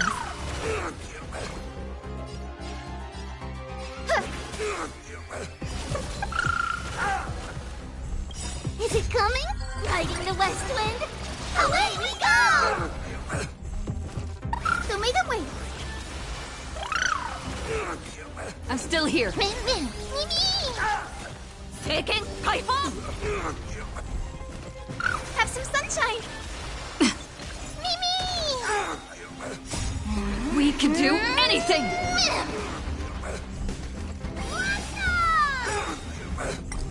Guide with the Rainbow Bridge. Riding the west wind, away we go! So make them wait. Dispel the gloom, restore the skies. Go! Have some sunshine. So make them wait. Riding the west wind, away we go! Dispel the gloom, restore the skies.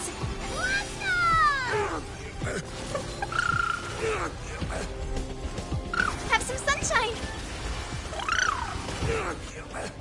Mimi! Mae! X Kaiba!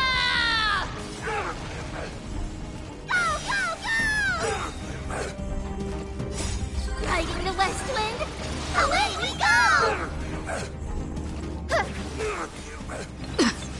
Mimi! So make them wait. Mimi! Seiken Kaifo! Have some sunshine. This is being in sync? Mimi! I'm still here. Mimi! Strike there! The future is bright. So make them wait. I'm on it. Mimi! Shiju, Master. Mae! I will この guide 明かり the は星 Rainbow の希望 Bridge. 地を照らす命の証見るがいい X カリバー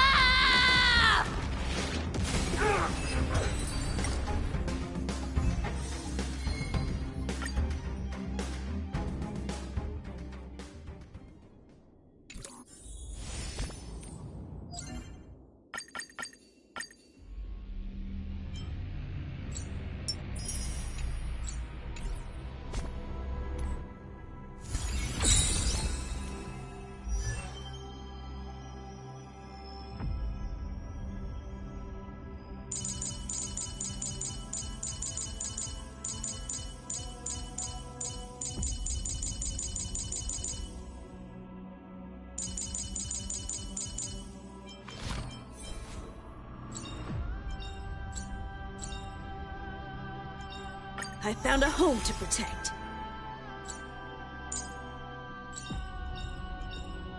The Silvermane Guards stand ready to defend Belobog.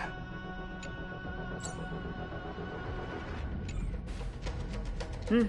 いつでも出陣できます。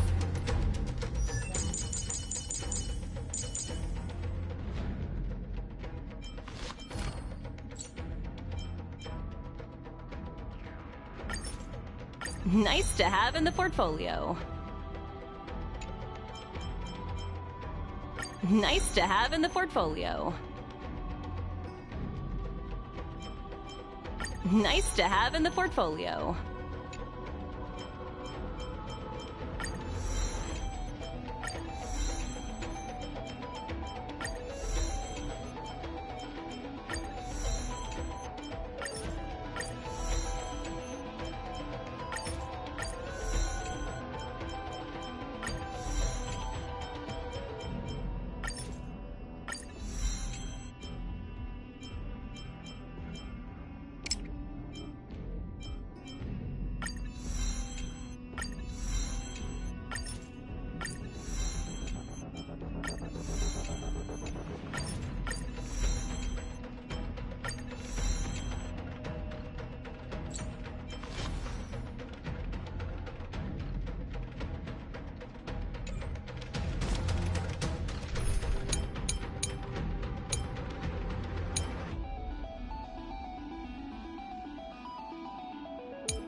Oh, free stuff.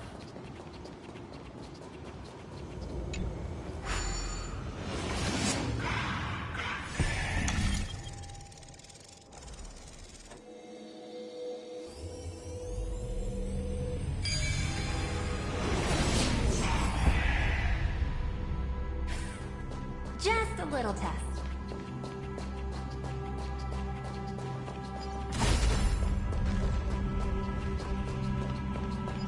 So even this vessel, you've forged into a shackle.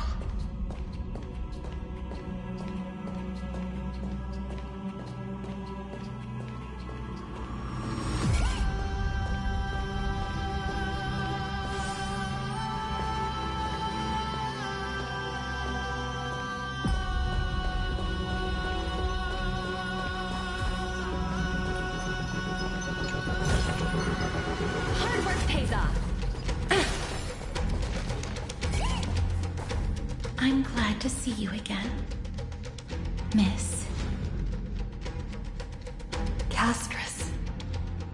Looking back, I had only one act of salvation to my name, and only one life I ever saved. To bring hope to a world so vast with these hands. Even in dreams, it always felt like too much to ask for.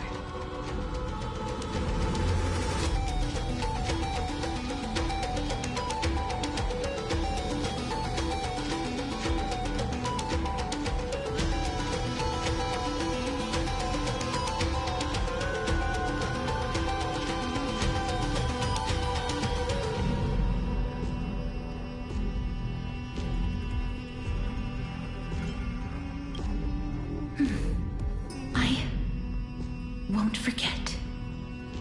Flame Reaver. Why is he here?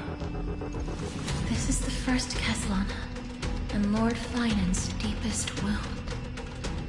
He remembered everything he bore through the fires of his fury, but when the embers faded, all that remained was cold regret.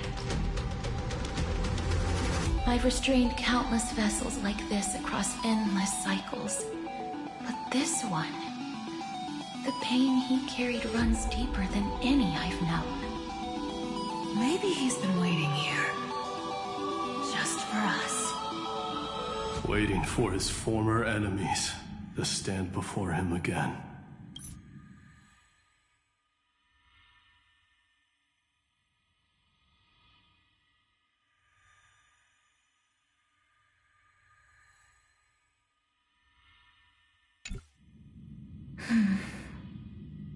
What answer does he hope for from us?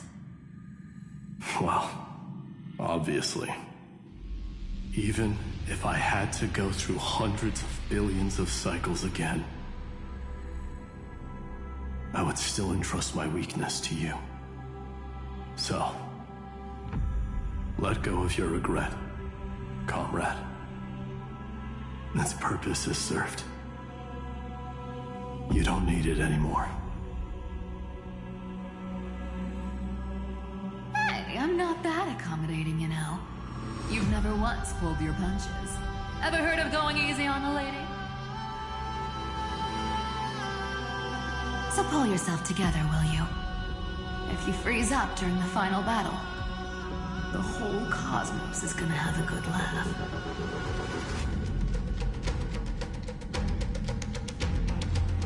Yes. Please trust in us, wandering soul.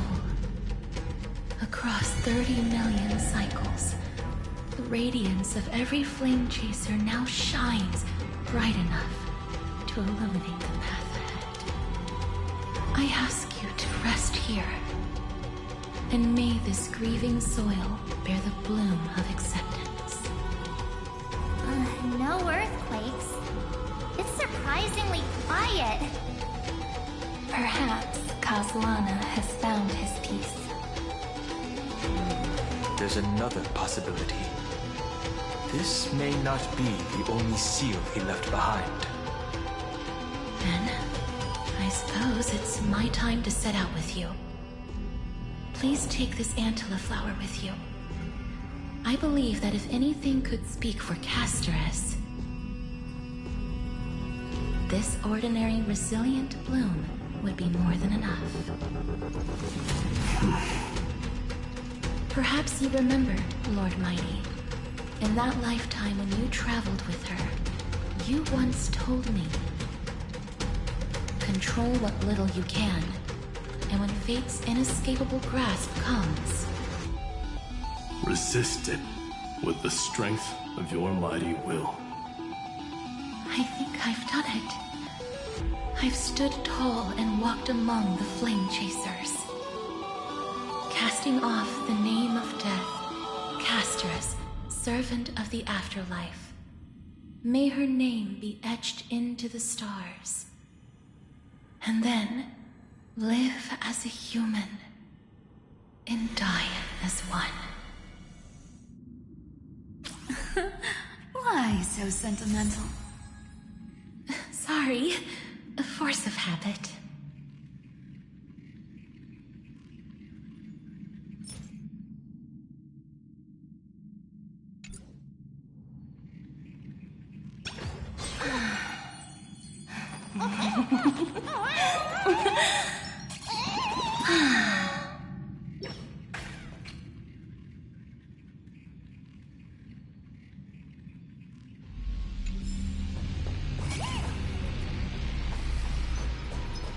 That's a big one.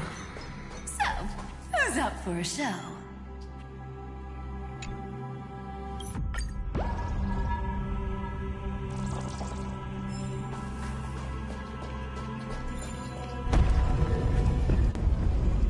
Not budging an inch, huh? Really, Gray Mystery? I leave you alone for a bit and you're already this rusty. Speaking of which, Miss Cypher, do Delosians all like spherical things? Of course we do. Wait, that's not the point. Isn't the real issue that this thing's in the way?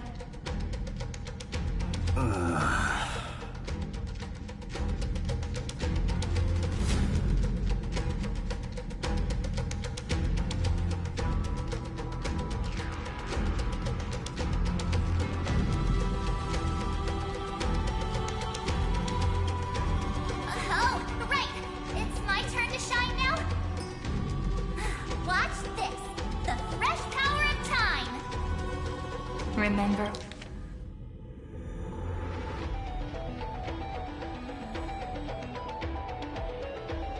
Orynyx's prayer? Well, of course I do! Come on, give me some credit. Lift the beddings of memory and stir up ripples of past reverie.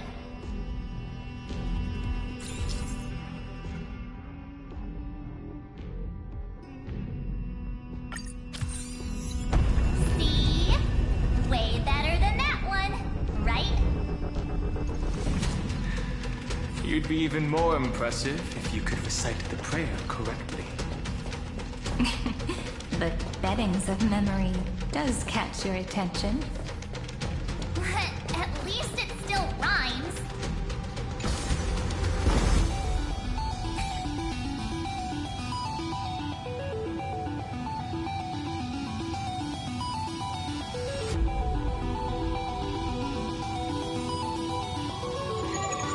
Hi, this is Toga speaking.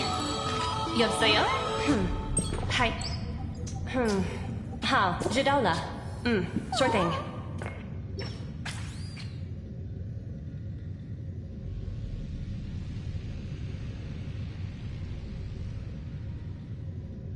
There's a whole garden down here? Incredible. The energy in the Earth's veins here is... it's completely different. This is the sweet dream Lady Cypher wove for him. A peaceful, gentle new world. Hi, this is Toga speaking. 여보세요? Hi. 하, 知道了. Sure thing.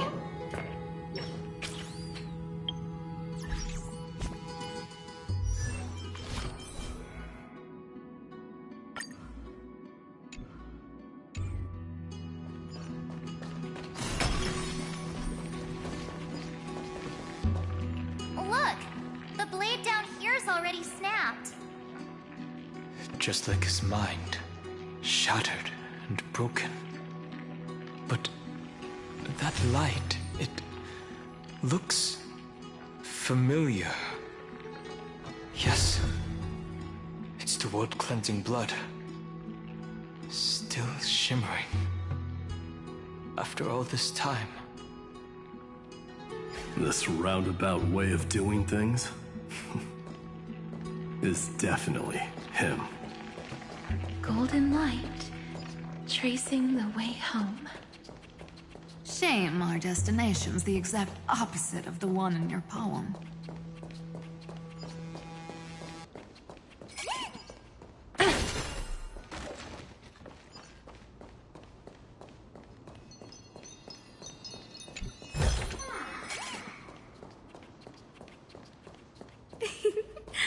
All the pink lights have finally come together.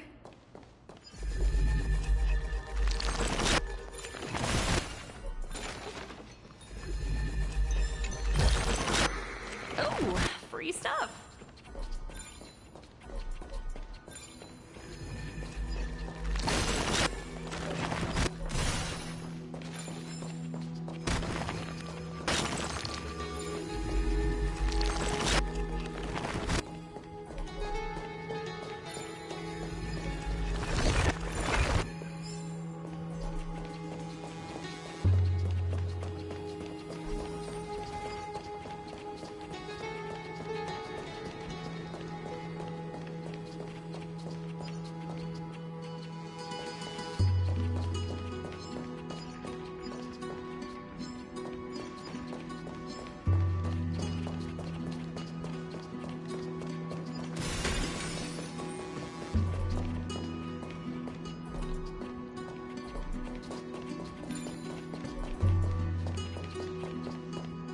I've been waiting so long for you.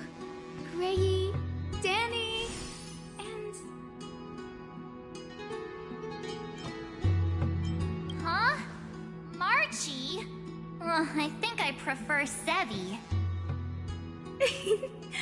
I'm glad we're all getting along so well.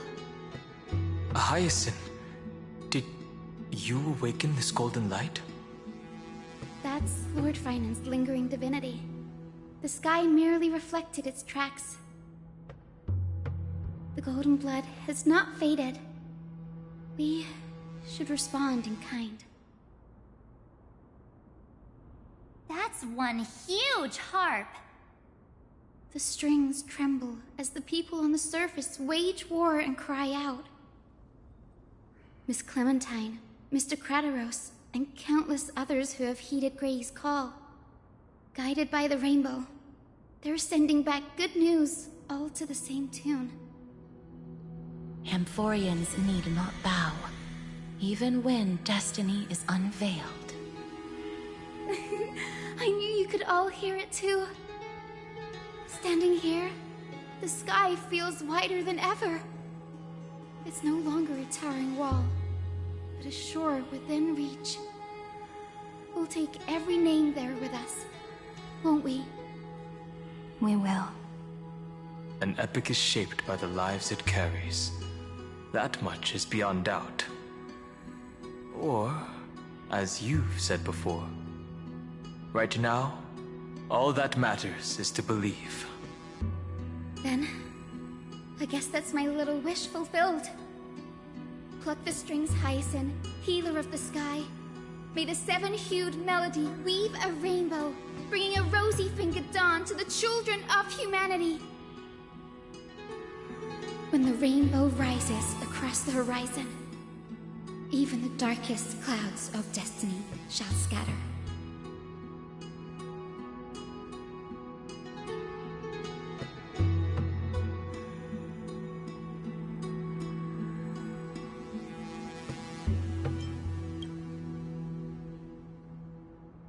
Finan, can you hear me?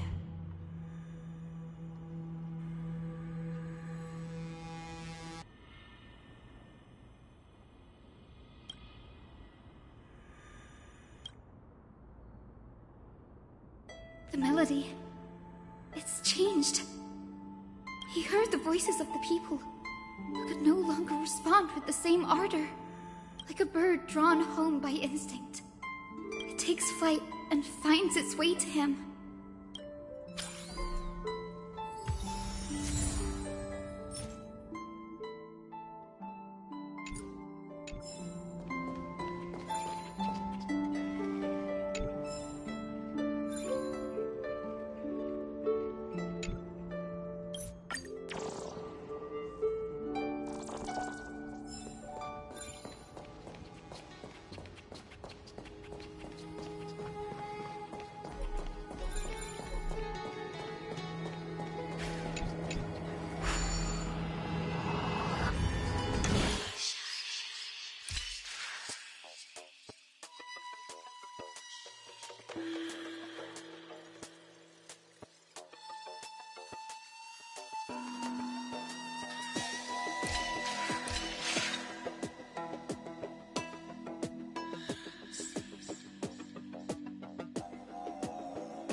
Ooh, free stuff.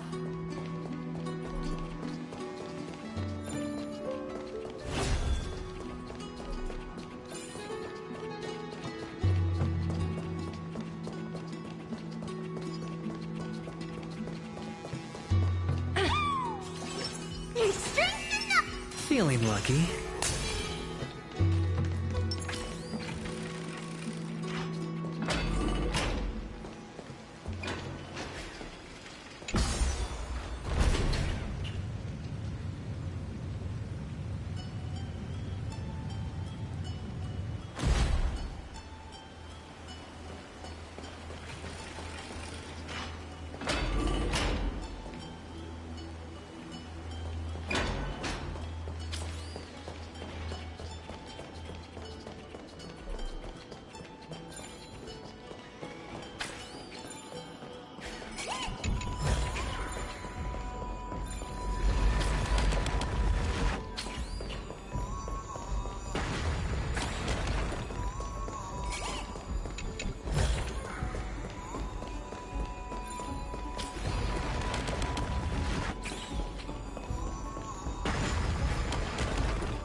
You're here.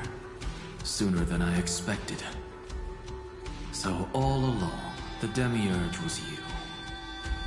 The pink mammal beside the Trailblazer.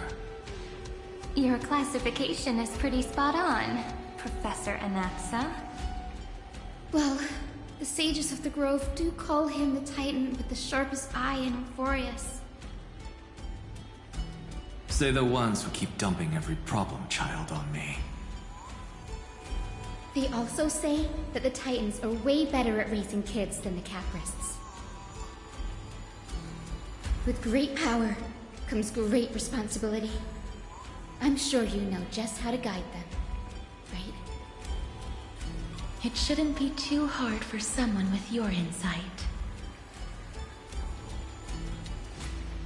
Exactly. All right, gather yourselves. It's time for a pop quiz. Whoa, this is way more hardcore than the happy-go-lucky stuff at Paperfold University. The final battle is upon us, and the reinforcements still can't get through. No matter how many times I tell him, he just can't seem to manage the rear line properly. See those crystals? They carry the wishes of deliverance, like insects trapped in amber and resin. This is the task Final left behind. Retrace the path once taken. Draw forth those wishes from the crystals, and carry them into the final battle. I've tried, but I can't move them alone. And as for why, well, I'm sure you all know the answer. The conviction to save the world weighs far heavier than the world itself.